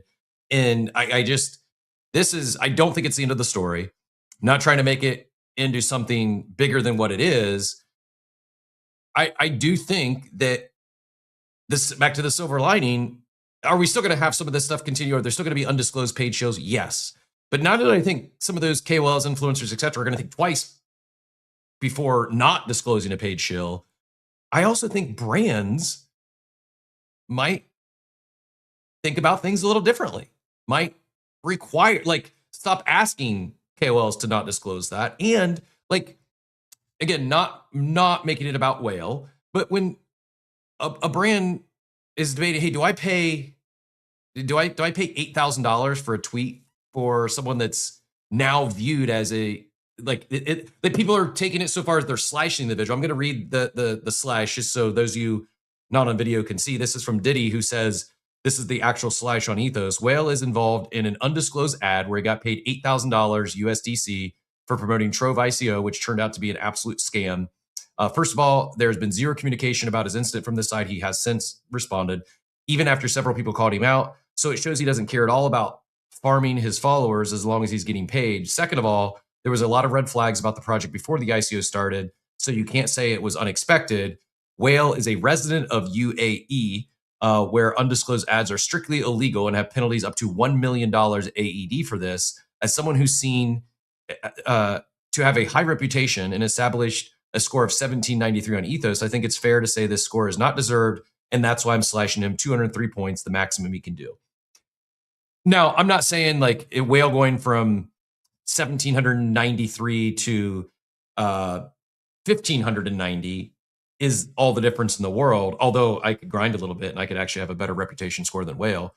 I've not grinded my Ethos, but I do think, not all, but I would imagine there's some credible brands who are probably going to choose not to work with Whale, and others that get caught up in this undisclosed paid shill. Like, nope, I completely disagree. I think that you'll see another deal that he gets in like a week. It's not going to have any effect. I'm sure he'll get more deals. I'm not saying he won't get more deals. I'm saying I'm not going to name names. I know for a fact at least one large credible brand who was planning to work with not just Whale, but some others, and is, I'm pretty confident, reconsidering their path forward because they don't want to be associated with these sort of headlines. I just, will he continue to get deals? Absolutely. Not making it about Whale. I think that this will cause brands, some, not all, but I think it'll cause credible brands to rethink their go-to-market strategy. And I think the timing of things right now with the death of InfoFi, the X algorithm changes. Am I in a biased seat? Yes. I also think we might actually be entering the golden era for real organic, original content creators on X. Maybe not, but between this and I've also seen some people getting slashed because they're copy pasting X articles to try to win this $1 million and or using AI to make some small tweaks. Like I think there is a more of a conscious awareness right now towards what's paid, what's not paid, what's AI slop, what's original. Maybe it's just the perma optimist in me. Maybe I'm just naive. I do think there, in the range of outcomes, is a world where not only is the algorithm, our timeline's cleaned up a little bit, I think that original content creators might actually elevate a little bit here because InfoFi is gone. So we're already seeing some of the slop reduced. I shouldn't say gone. In its prior form, it's gone. So you have a lot of the high volume AI slop users who were previously getting, if there's only so much of a pizza, the pie is this big. There's this many collective marketing dollars and ad dollars in crypto. And previously it was chopped up into 10,000 or more slices. Every little person that wanted to talk about this upcoming ICO, they could get their 17 cents. They're not getting that anymore without InfoFi. Now what you're seeing is potentially the rebirth of agencies. I saw AP Collective, who I've got a relationship with. We've not done any sponsored deals with them yet, but good team. I have nothing against them. And there was another one. I think both of them have had over 700 some applications for quote unquote content creators. There's not that many good content creators in crypto and Web3. So while I do think it could be a swing back, the pendulum swings back to agencies as opposed to InfoFi. The pendulum swings back to original content creators as opposed to AI slop. I actually could see the more, and this is not a shot at AP Collective at all, but I could see where those that really thrive in this new environment are the more boutique agencies that curate their list of collectors. And it's like, hey, if you want to create content, let us know. We'll put you on a roster. Rather, we're going to go choose the top 25 content creators in crypto and Web3, and that's all we work with. So, if you're going to work with us, it's going to be disclosed. It's only going to be the best of the best. We can't guarantee you any sort of reach. We can't guarantee you any sort of conversions. But what we can guarantee you is you're not going to have AI slop out there. You're not going to have undisclosed paid shills. Jack, I'm curious. Thoughts on that? My thoughts is Whale's obviously the big name here, but who else is out there? My secondary thought is Whale has obviously come out to say that he has been paid for this. And I don't want this to be bagging on Whale because I really do love his content and I think he's done a lot for the space. And people do make mistakes, but are we going to see a reverse engineering of this? Because if he found a way to not disclose about this specific payment, are there any others out there in his posts that these companies haven't launched yet, or this is, I think this is going to have wider implications. I think people are going to start doing a little research. I think this is a really easy one to reverse engineer now and ask a number of AI bots, Grok, whoever, hey Grok, who has talked about this product for the past couple of months, who has mentioned this product, and then immediately they all deserve a reputation hit on this, is what I would say, unless they've disclosed the fact that they are working together. I will say, just from my perspective, I've turned down a lot of work, and this is me, I don't get offered, I'm not a big creator like these people. I don't get offered a tremendous amount of shill opportunities the way Whale I'm sure does, but there has been a lot I've lost out on just for the fact that I have said, look, I need to put somewhere that we're working together. And I think that then becomes a thing that people are made aware of. So yeah, I think that's another thing to consider here is these projects are specifically telling creators, you cannot say this is paid promotion. And I think anybody who says this for the creator who is, thinking, fuck, how do I do my due diligence now in a way where I don't get my reputation hurt from a project? If they are asking you in any way not to disclose that you're working together, if you genuinely care about your reputation and longevity in this industry, and this industry is not going anywhere, just tell them no. Just tell them that's not something that you can work with. that it helps me sleep better at night when I see articles like this come out. Yeah, no, I agree, and I'm just going to keep doubling down. I think this. I'm not saying it's a positive because individuals are getting slashed or getting called out for this. I think it's a positive for our timelines. I think it's a positive for the space. Could be, not all. To to some of the comments that I'm missing. I thought it was an abstract, but it was actually on the timeline. Here, Dogwiz says, I think you're right, but it's Cap. I think you're right, but you also have to account for the fact that more than 50% of these brands are actual scams to begin with, so they don't operate as such. Yeah, if anyone's scamming or grifting, they're not going to change. In fact, those are the ones that'll probably tell you, hey, don't disclose this. That is, to me, that is all the red flags I know. If I can't talk about getting paid by them, I'm out. Like, why? Like, why don't you want me to talk about getting paid by this? We have sponsors, we have paid sponsors. It's not also, by the way, if anyone is looking for a disclosed paid sponsorship, $8,000 will get you a lot more than a post with us. It could be multiple months of a sponsored segment here on Coffee with Captain.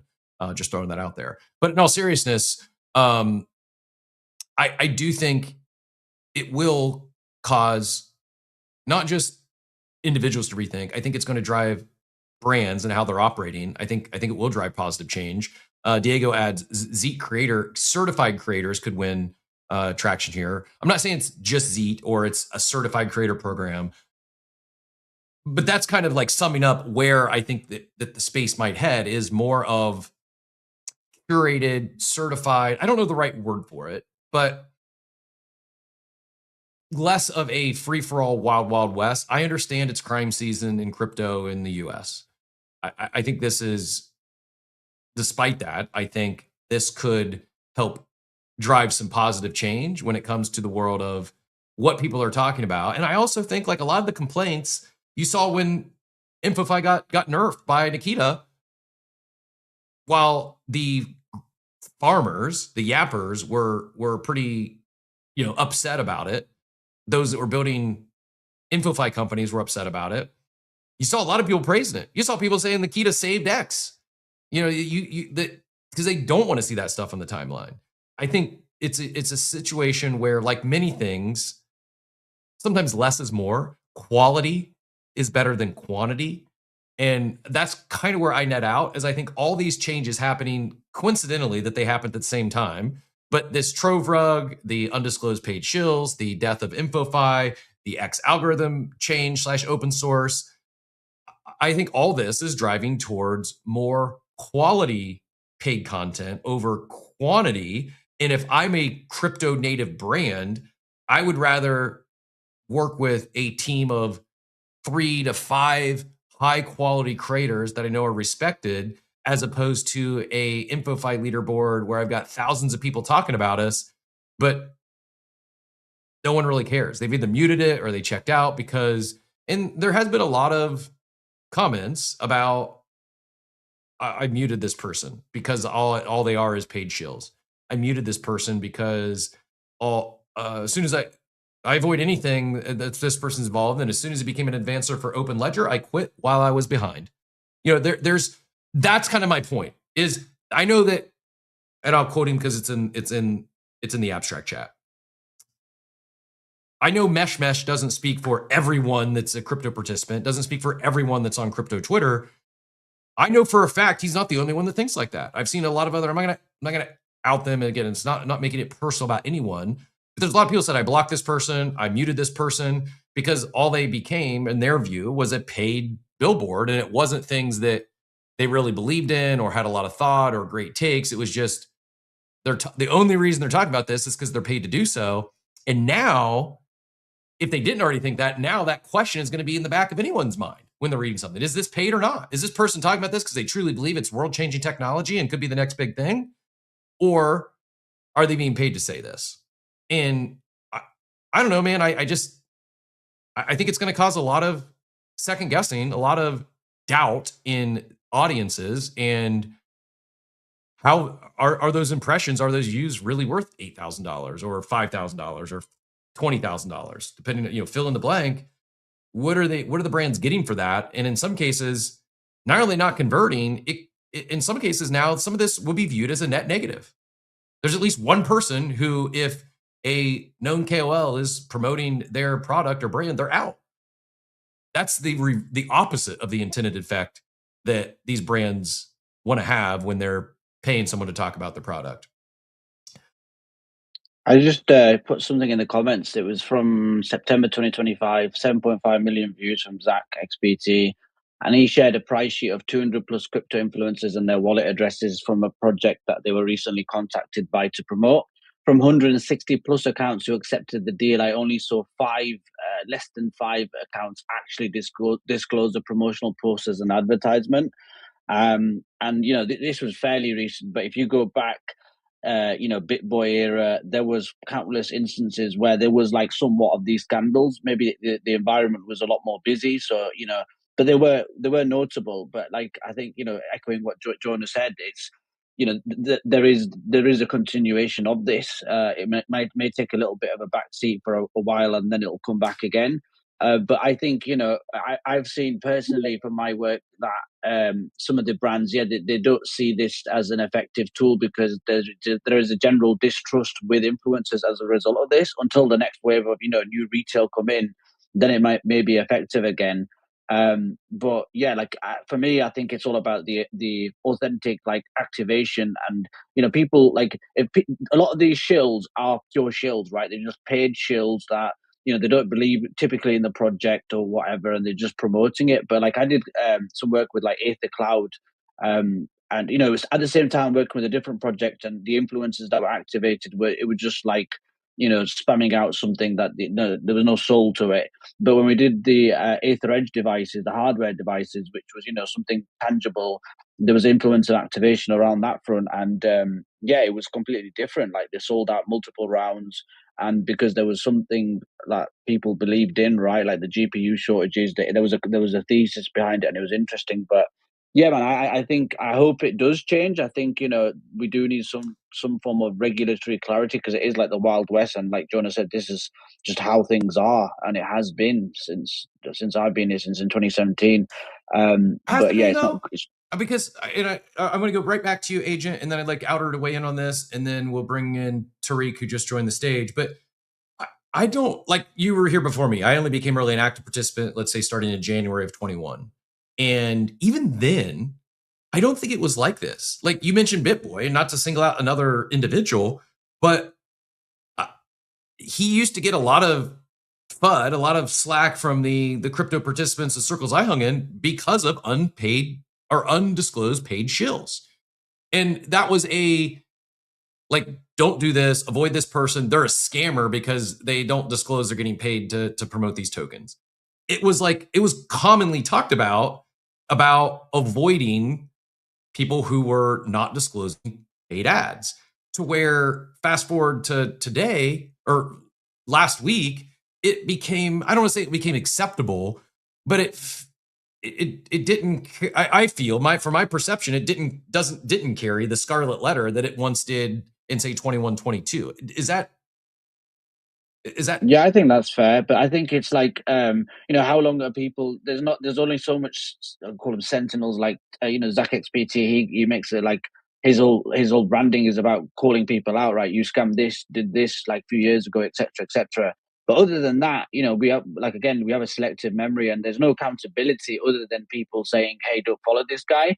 But not everybody sees those sort of points, is what I would say. So, especially in the 2021, 2022 era, where it was a frothy market, and he's got his platform. People were still falling for the usual tricks, essentially. Yeah, there was no accountability, right? You think about it. Yeah, it seems like there's less accountability than there was from what I can remember in 21, 22. Outer, would you agree? Do you think that the space at large has gotten more lax and just turning a blind eye to undisclosed paid shills? I mean, I don't know if it's changed that much, to be honest. In reflecting on this, I think my take would be that if we're always on the high horse of we want mass adoption, but we have folks that actually have a chance at reaching people that aren't here, and they do it in a way that sets like a bad precedent for those people to come in because they get rugged. It's kind of not exactly the mass adoption we're hoping for. And I think a part of that is because folks that like maybe, I mean, this is kind of almost a bit hard because now there's like a negative sentiment towards crypto and NFTs and all of that in media for like based on what happened in the bull run of NFTs especially. But even if like you're immune to that, like I'm trying to think of your like route of entry into this. And a lot of people will be like, well, crypto Twitter, that's where everything is. That's where all the conversations happen. Ditch your Instagram, blah, blah, blah. And it's like, okay, sure. But then like who are they actually listening to? Like I think most of us by now in the space have the alpha groups that we trust to filter out, or our GCs to be like, okay, is this a vibe? It's not a vibe. And then most of us by now also know that if you want to gamble at the casino, you make sure that you're okay to lose that, right? Or you're in a part of a group where you're privy to a lot of this early stuff and you got to make your own decisions based on that. But I think like at the end of the day, I'm not sure that like any of this is particularly that new. Like I already said it. Like this is a tale as old as time. I don't know if it's what to me would change is like where is that one like credible, reliable source that we're all looking for. I just don't know if this is how the space fundamentally works or functions to enable something like that. But having said that, what is the reflection of the current state of how people consume information anyways, right? Like if you're talking to AI and it's hallucinating, but like that's the thing you bring to your doctor and you're like, no, I'm dying on the hill that AI said that I need this. Like maybe, I don't know. Like the source of truth is becoming something that I think is harder and harder to attain because I think we don't know what truth is in a way anymore, or like it's changing anyways. And it is changing, and I think it's probably going to accelerate with AI, right? Like it's because one of the things that it enables or enhances, maybe isn't the best choice of words, but it it can enable the spread of non-truths much faster and can sound much more intelligent and more not just slop, but how things are positioned, how things are spun. I think it's created more would-be content creators or content You know creator what? wannabes. I'll just sorry to interrupt, but I'll say this because I think this is a really like maybe important point.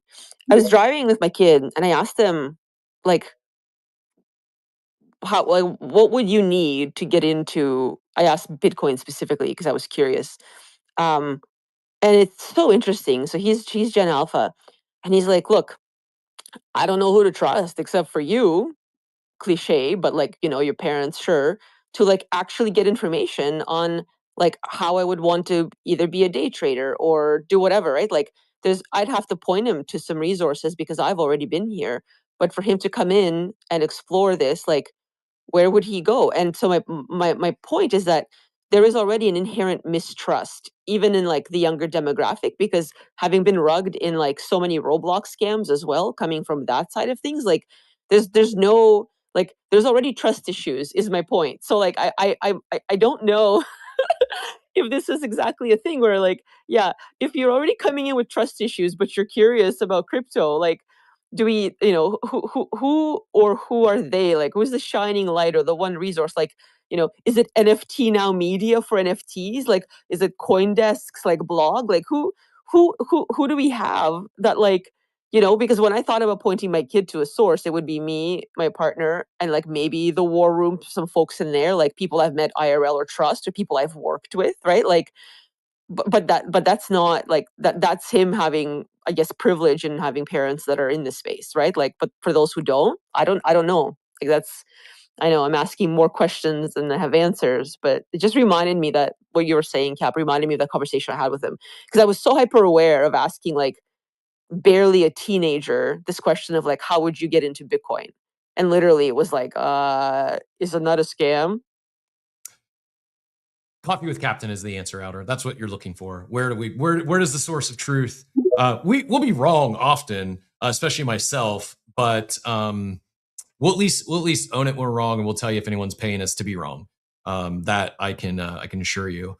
I do want to get Tarek, I appreciate your patience. We'll get back to you here. If you want to get back in the convo, just throw your hand up. I'll see, and we'll go right back to you. I do want to, before that though, I do want to share this that I have pulled up on screen because Dogwiz must have been in my head. I saw this after I made my take there, but he goes on to say, he remembers back when people made undisclosed shills or they rug, they would be ridiculed and exiled from the community. I mean, shit, we used to call people out and have spaces on it. LOL, not saying that's probably the best way, but I think it gave a sense of, okay, these people care, until we eventually forgot. It took like 6 months or more. Now we are so desensitized that it's just a free-for-all. No one believes in anything anymore. Very minimum, we should all agree that undisclosed shills need to not be allowed. I digress, LOL. Like, maybe it was just my lived journey. That was one of I remember, I'm not going to name names because I do not want this to be taken out of context. I remember a very notable figure in this space who hosted spaces and stuff and got ridiculed for an undisclosed space they hosted where they got some free NFTs as a result, that they ended up selling the NFTs, and they got ridiculed.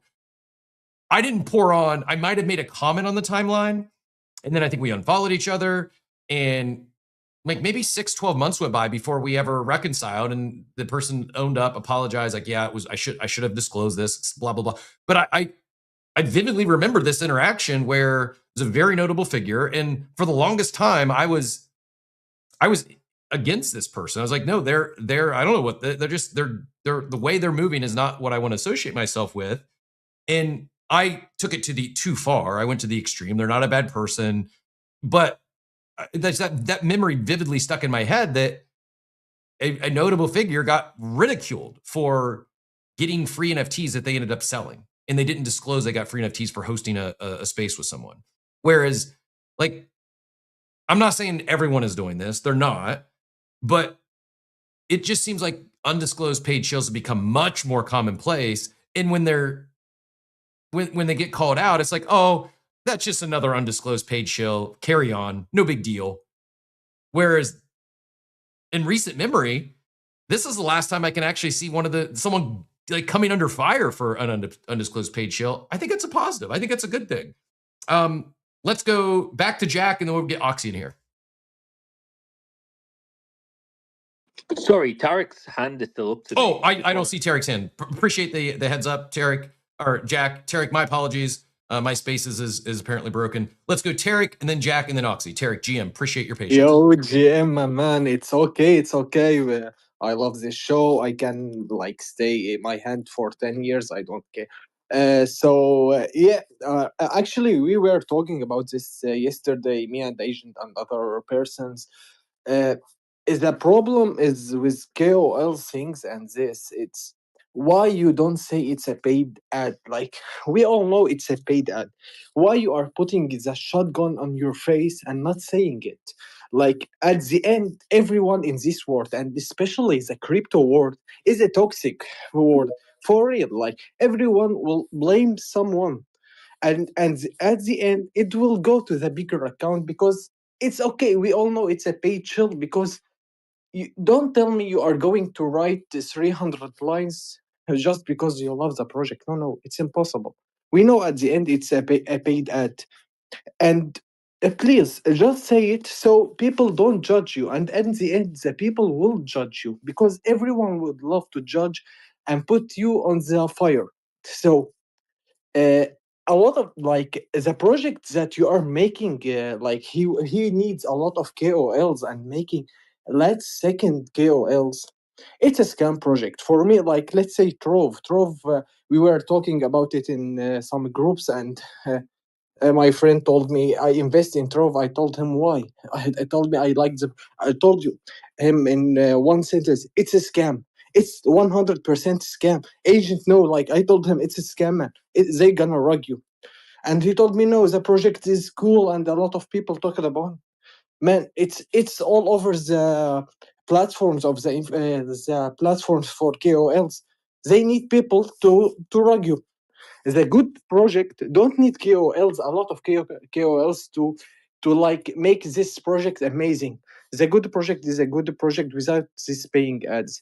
This is the problem. A lot of people are going with these KOLs without doing any Dior or anything. Like, he said that this project is good, I am going with him. Why? You are telling me you don't have any 1% knowledge in this project, and you are going best just because you just saw this tweet with like 200 word. No man, you're crazy. You are going to be rugged, even if it's like it give you 10x. At the end you will lose it because this move, because you are not doing any research. Okay, you don't know what is privacy means or what is prediction market, blah blah blah. Do your research. At the end you are here for 10 years later. At the end you have to know this. You can't go because some KOL told you this. You have to do your research. Okay, you can take the project from the KOLs, but at the end you have to do your own research, because at the end the KOLs won't lose anything. You will lose because he's getting paid. At least you are not. You will lose your money. That's for me, like, the never trust anything. We are in a super, like, everyone will bite each other. This is crypto, like, from 5 6 years to till this day, everyone will fight with each other. I like, it's a common knowledge right now. Just do your own research. It's always, even if it's for $1. Always do your own research. Great sage advice. I also, while will we see projects that organically launch without any paid endorsements or paid shills? Yeah, it's possible. At the same time, attention is fleeting in this space. It's hard to get attention. It's even harder to keep attention. And there is merit, there is value in getting individuals that have reach and influence to talk about you. There is value in coming on shows like this and speaking to an audience that's engaged. That said, just disclose it. Like I see people saying, oh, they don't want to disclose it because they don't want to seem like they can be bought. We all know who's bought and who's for sale and who's not. Jonah's saying he's out of the KOL game. I believe him. Like, he's not taking KOL deals. So if he's going to talk about something, he's probably not getting paid to talk about it unless it's his own brand, his own company. I don't consider myself a KOL or a quote unquote influencer. I'm a host. I create this show and we take on sponsors. It's what keeps like the literal light on. I need a new office chair. By the way, quick digression. And then we're gonna go Jack, Oxy, Luke, and then I see Wise coming up as well. I need some actual recommendation. I usually do the standing desk. I've moved to a sitting desk. I just moved and I did not move the office chair. Threw out the old office chair. It's just time for a new one. So I kid you not, you guys are gonna laugh when you see what I'm sitting on today. This is like a bar stool for a kitchen dining room table. What is the go-to office chair that's not a $2,500 office chair? I don't need. I'm not. Okay. I got you. It can't be there's a couple of things $2,500. I need to know though. I don't Because get paid $8,000 to post an undisclosed paid shill, so I can't afford the $2,500 chair. I need. What's the most economical? can you good chair? hear me or not? Yeah, I can. Sorry. What's the Okay. most economical good chair? Okay. Do you like these things? Because you can't be typed to a chair until we know some of these things. Okay, number one, do you like to lean back in the chair? Like, Not do you really. want it to be able to like actually recline a little bit? Not really. Like, Not important to me. okay.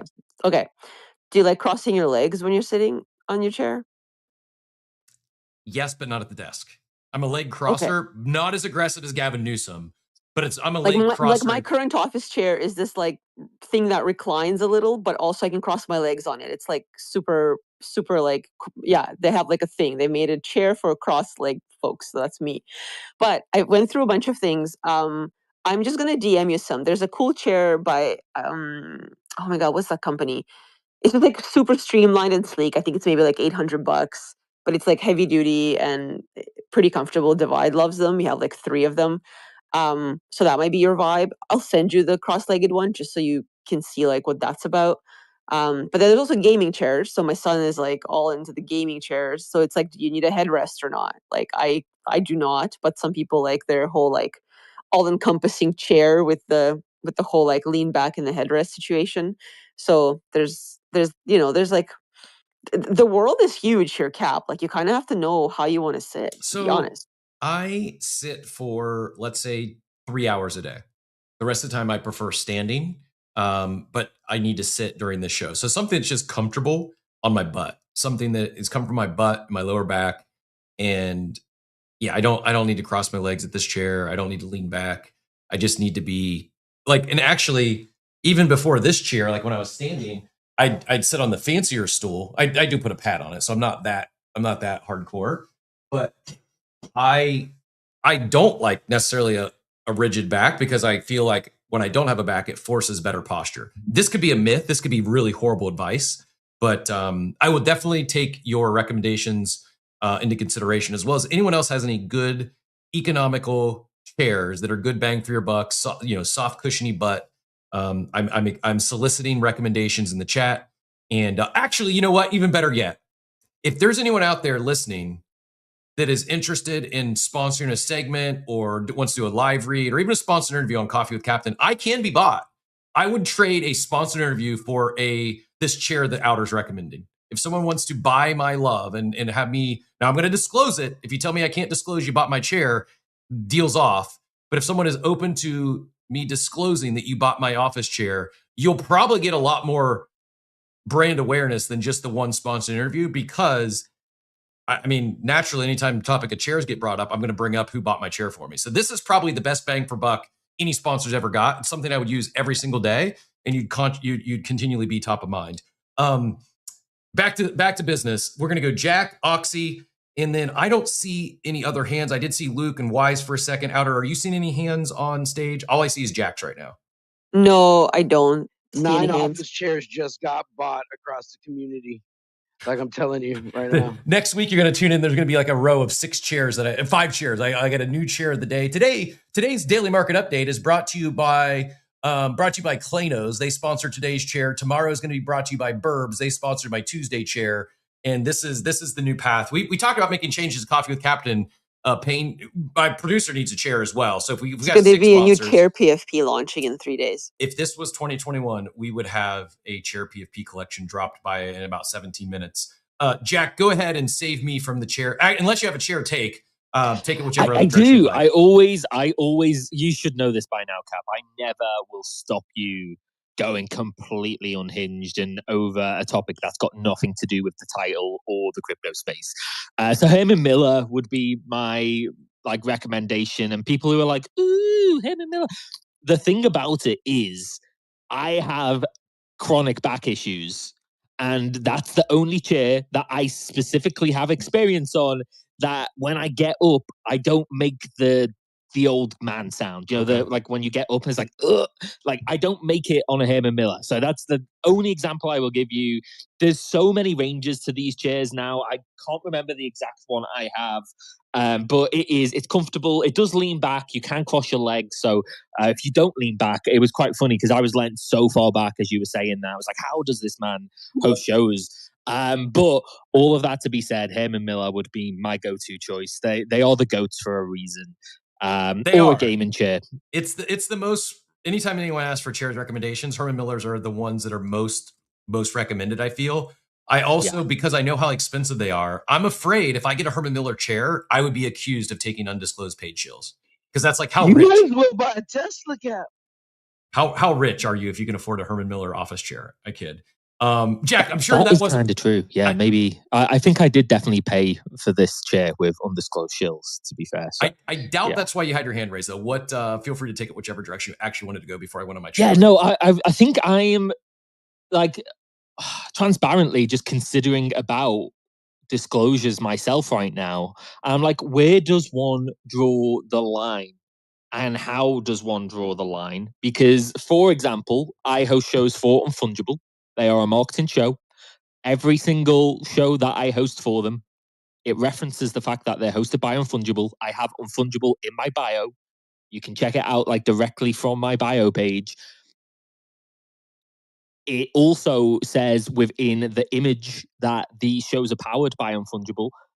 Is that enough? Do I need to go further? Do I need to say, by the way, I work for during the show, or like this genuinely? And then I was like, I think one thing that you might be naive to, and this is more to the listeners than to Cap, but one thing you might be naive to is people are, getting the pitchforks out and their torches, is how deep the paid for shills go. So if you've seen the power of clipping recently, these guys aren't clipping just for the social media engagement. They are being paid to clip for the most part. If you're seeing clip now, does that clipper tell you this was a paid for clip. I haven't really seen that. They might announce the project. It basically, where does the assumed knowledge stop and the I have to disclose this start? Because at what point does somebody have to be like, dude, I'm a clipper who says I'm a clipper and I get paid to clip and I clip things? Like, where is the middle ground here? Because if you watch a podcast and somebody like, and I'm talking a big podcast like Diary of a CEO, Modern Market, do you know those guys get paid to interview the people they interview? They don't just interview for the sake of growing their socials and the advertising that they get paid for that. People will pay to go on to those shows. They will disclose that they're being paid by AG1 or what elements or whatever shit they're shilling in those like little adverts, but they don't say, by the way, the guest I have today is paying to be on the show. So at what point, does crypto have to go further than the traditional space does because it's so financially incentivized and driven? Or do we draw a line somewhere where assumed knowledge needs to be, you're not completely stupid if somebody is a paid for clipper and they're clipping stuff? That's their job. Like that's what I want to know. No, very valid, and I don't know the exact answer because I mean on that what you just described on this spectrum, you could say everyone who made a post that was for an InfoFi leaderboard and didn't disclose that indirectly, that's a paid shill. Now, I don't take that stance. I don't like, to me, it's because there's also a world where you're not even getting paid, but I don't know where you draw the line. It is a spectrum. I think intent or I don't know. Great. You got me a little bit in a pretzel here. Like, where do you draw the line? How much do you disclose? I think, I don't know. Good question. Outer, do you have a response for Jack? Caps, can I just come back in because I'm answering this like live, at least my assumption on it, and I would like pushback if this is not true. I want to be fair, but also I'm not somebody who really cares if I upset somebody who I think is being really dumb. Like, if I am genuinely like, if, this whole thing about like blowing it to certain proportions to make a case, like that person just gets muted by me. I don't end up in a big argument with them. But I think to me, is it the type of content? Like like for Whale, for example, he's a creator broadly, which means some of his posts won't be shilled, some of his posts will be. I think if you're disclosing the fact that your job is X, and as part of that job, you host podcasts, spaces, you clip, can we assume that person is getting paid for the clip? If it goes outside of that juncture, if it's not the role that you disclose on your profile, on your bio, then at that point, like if it's a post about a project and you're more of a spaces person, if you hop on spaces that you're being paid for, but you don't generally host spaces and there's nowhere that it is disclosed that you ever have been paid for that or that is part of your job role, I think that's the thing. Like, because, otherwise anarchy will ensue. It's the financial component of things, like you like the clipping and representing unfungible. I think you're doing enough on that front. But if unfungible are going to do a financial investment ICO type stuff, and you don't have any of that apparent, it's like me coming here and then shilling Gemini and not be. It's about like the integrity of the situation, and then I'm shitting on ChatGPT but not telling everybody I'm working for Gemini. Agreed. That's the issue here. And with regards to Wales post, the things that he had put in the post where there is no information of him working with them, he's saying, I just come across this project, looks good, valuation, 20 million, this looks good, I'm going to put some money into it. That is just like it's nefarious in its intent, I think, in my opinion, because they know what they're doing, right? Again, like Tarek mentioned, there's people that everybody should do your own research, but the people do not. I mean, in the UK, Jack, you're from the UK, it sounds like as well. The Brexit vote happened, and the most searched term after the vote was "What is Brexit?" So that just goes to show what the general public how they operate, right? Like, and so therefore, like for me, it's just a matter of like what is being advertised.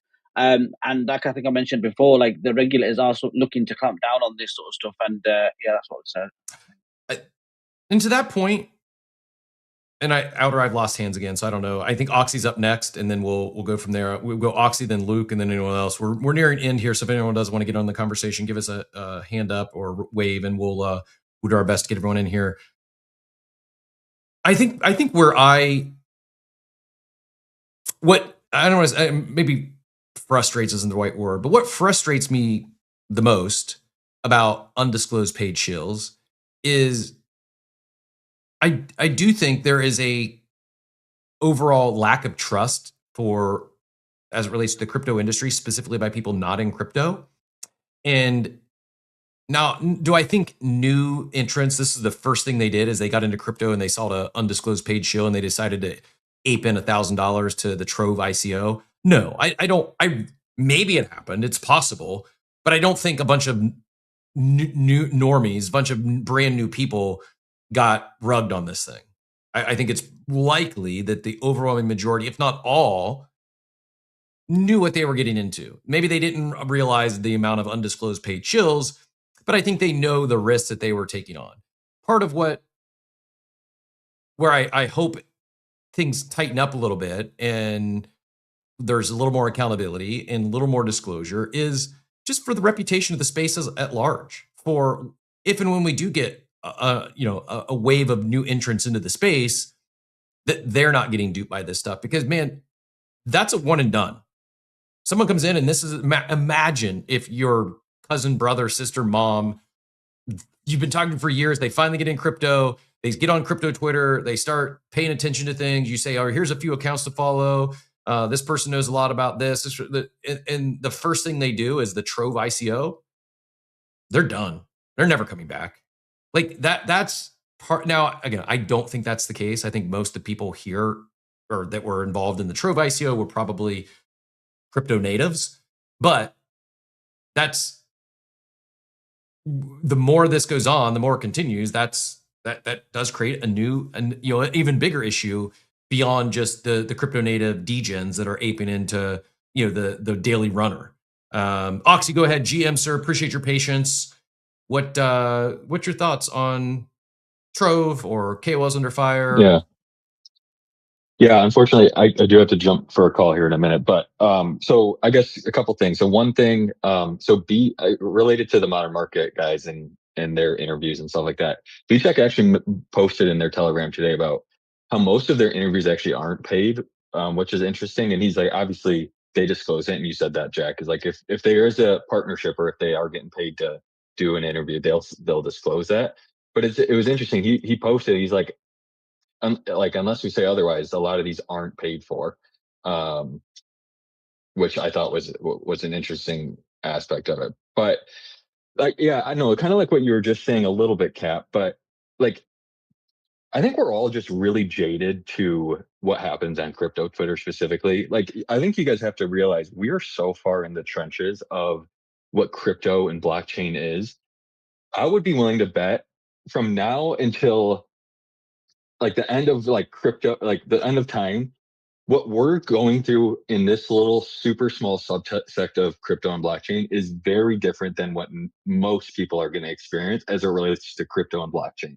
Like people, like smart investors or people who are just like getting their feet wet into crypto aren't going to be in the same arena we're in. They're not going to be doing like native crypto ICOs. They're not going to be deep into the meme coin trenches like we are. Like some people on TikTok or kids on TikTok or whatever might stumble into the meme coin trenches or whatever, and that's where they'll get their first taste of crypto. But 99% of people are going to be exposed to crypto through on-chain stocks, DeFi protocols, and the integration of equities into that, or the majors into the DeFi aspect, or it's going to be Aave staking where there's like it's relatively safe is from a contract or technical perspective, but you're earning 8% because there's lending going on in the back end. Like most people aren't going to be entering the space through crypto Twitter and like on a go forward basis. In the past, it was different, but on a go forward basis, the way things are going, this is not they're going to be their exposure. They're not going to care what Whale posts on CT. They're not going to care about a lot of what we say here because it's such a niche in like deep in the trenches realm that a lot of people just aren't going to experience or get exposure to. So like, I'm not saying that what happened and what's going on with the Trove stuff is right, but I think we're all like really, really jaded to the idea that the only way people are going to onboard is through CT because that's how we did it. When in reality, that's not going to be the case. So like this trust aspect, although I think crypto lacks a trust aspect, a lot of people aren't gonna like they lack a trust aspect because in 2021 through basically 24, there was a really bad connotation. It was a super small subsect. It was a very small industry. 2025, I think that's changed drastically. People are putting 401ks into it. People can get exposure through ETFs. People can invest through Fidelity. Like the entrance to crypto is a very different avenue that we have gone through in the past. And I think that the concerns that we have about how people are going to get onboarded are maybe, I don't know, they're misdirected or like we're looking at it maybe incorrectly because it's not going to be the same way we did. So I don't know. I don't know. I think we can do a better job, obviously, of onboarding people and building trust in the space. But ultimately, where it's going to come from, people and the way people are going to enter is through building like good and valuable products.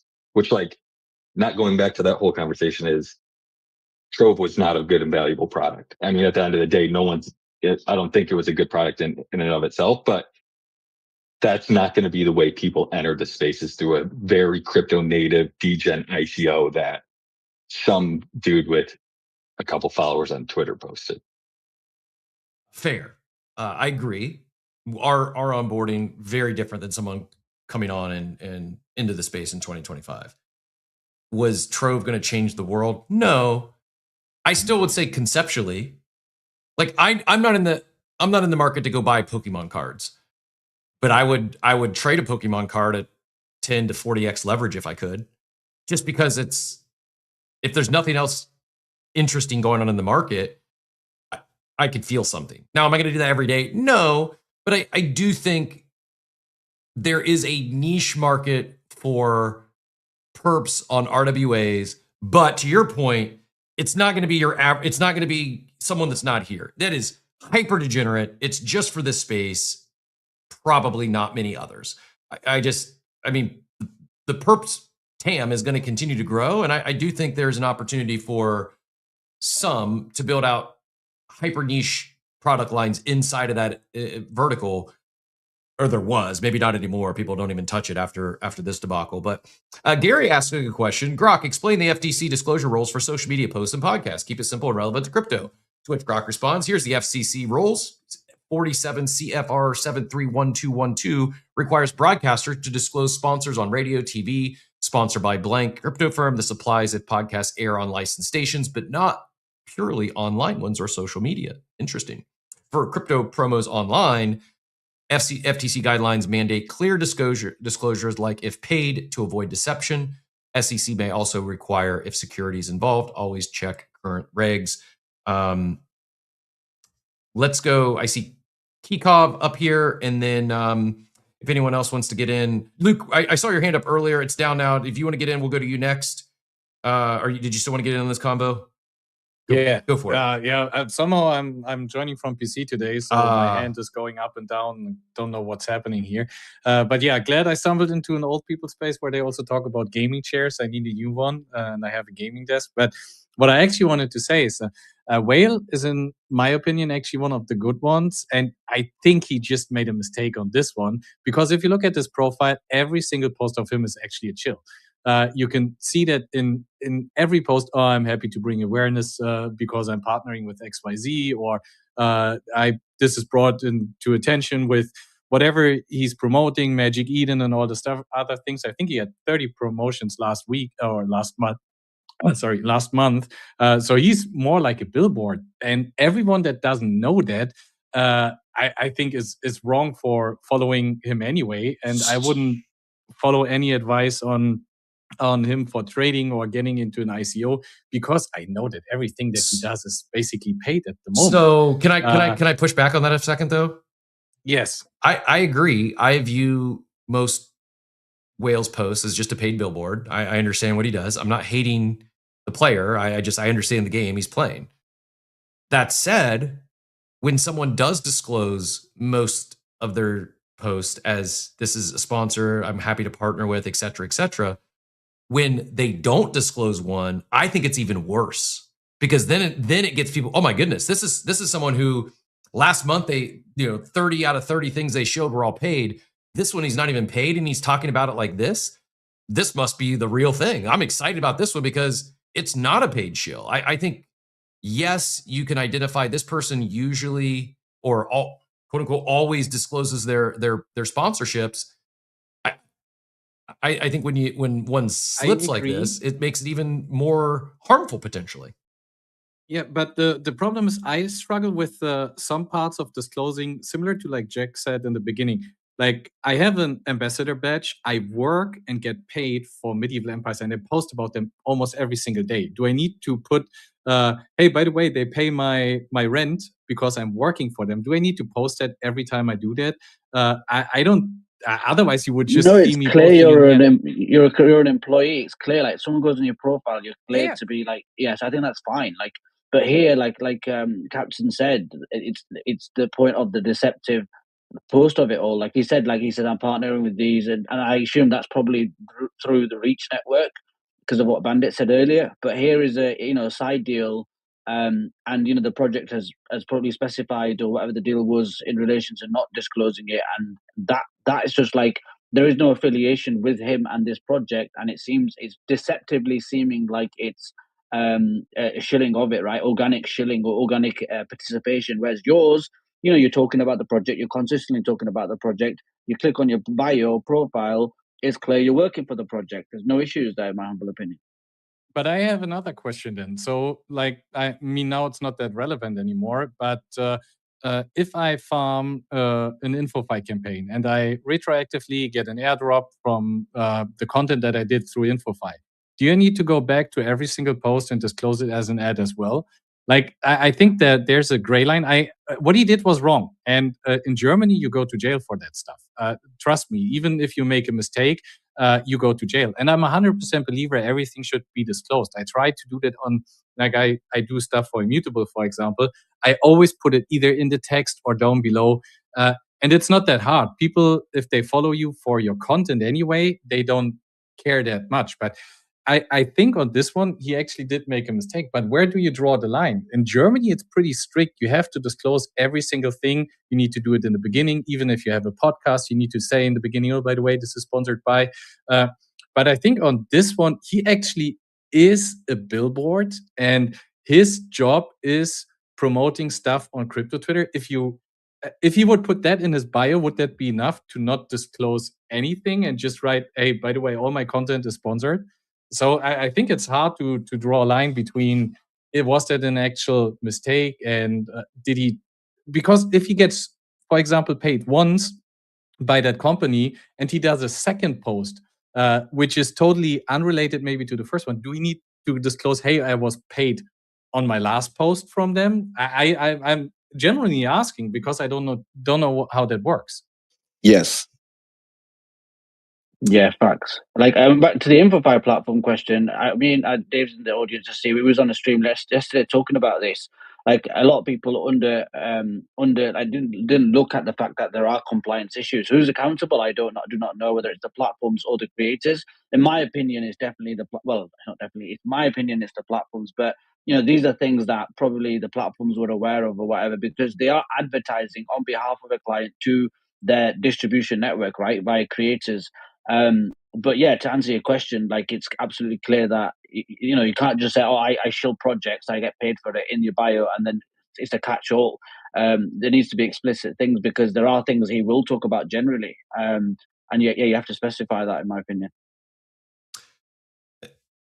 And I think, like, if there's ever a doubt, you can err on you can err on the play it safe side and just disclose if you're getting paid to talk about something. I don't know. Kick off, take us home here. Appreciate your patience. Feel free to take it whichever direction you like, and then we're gonna get everyone out of here. GM. Yo, hello guys. Yeah, I just wanted, to add a little bit about this, whale drama and this accident, what happened. Because I have a little, I have an experience, right, with social media. Before I had a TikTok account and I was an influencer there. And I always remember it was a question about this, paid promotions and, paid videos where you just promote some kind of a product for any other account. And it was the same question, like why, that just viewers and consumers, they always, commented those posts with some kind of, oh, you need to talk when you do a promotion, we need to know it because, if it is scam, if it is something. And there were a bunch more accidents like this back in the days, and the same question is here on CT, but the difference is that CT's crypto is a financial, let's say, market, a financial space, so that's why we're much more sensible to this kind of scams and promotions. But I wanted to say that Trove on the same start, this ICO, it looked very, very legit and clear, right? With okay requirements, let's say, right? And it was look good, but by then, we all saw the outcome here, right? I'm not against Whale, and I'm not, accepting that he didn't disclose the paid promotion, but I still think it all depends on always Dior, right? I think this is just another lesson that you always need to double check all the information you see here. And this is, the rules. I don't think that all the KOLs, they're going to start, openly disclose all the deals, but I still think that it's always really, really important because it's your own money, right? And it's really, really important to know where to put them, right? So always do your double check and, maybe gather the information from other different sources. I mean, I don't know. It all depends on yourself. By the end of the day, I do believe that we really, responsible for our own money by ourselves. So just another lesson. Very, very bad situation, but still a lot of conversation. I hope that it's gonna be a lesson for KOLs as well. That now you can actually draw a lot of consequences from bad deals. This is it. Yeah, I think so. I think, and reiterate, the silver lining here, I'm hopeful it cleans things up a little bit, cleans up our timelines. It helps rise some of the organic, authentic content to the top, paid or unpaid, and causes brands to rethink twice, asking people not to disclose if they're partnering with them, if they're paying them to do so. In some cases, it's you're asking them to break the law, depending on where they're living. Like, just we accountability, doing things the right way. It's a good thing. It's a net positive, and people make mistakes. I'm not saying that the pitchfork should come out and we should, shun everyone, excommunicate everyone who talks about something without properly disclosing it. Mistakes happen. People might say the wrong thing or something. That said, if you're getting paid several $1,000s to make a post, if you don't want it in the post, put it in the first comment. I'm happy to partner with so and so. You often see that. Like there's ways to do it that again, at this point, those of us that are here, we know anyways. Like it's pretty obvious to tell what's a paid post and what's not. So just CYA, just do it the proper way, and this doesn't become an issue. That said, we didn't even hit on the algo updates today. A lot of conversation thoughts and conversation around proper disclosures, this Trove rug and KOLs involved. You will see a lot of X algo alpha on your timeline today. Bring your favorites tomorrow. We may hit on a few of those, and if anyone's cracked the code that is now public, as well as your as much as I'd say I'd love to have a chair come tomorrow morning. I think the people have spoken, and following the year-long journey for Steve's couch hunting extravaganza, I owe it to the Coffee with Captain community to extend the chair bit as long as possible.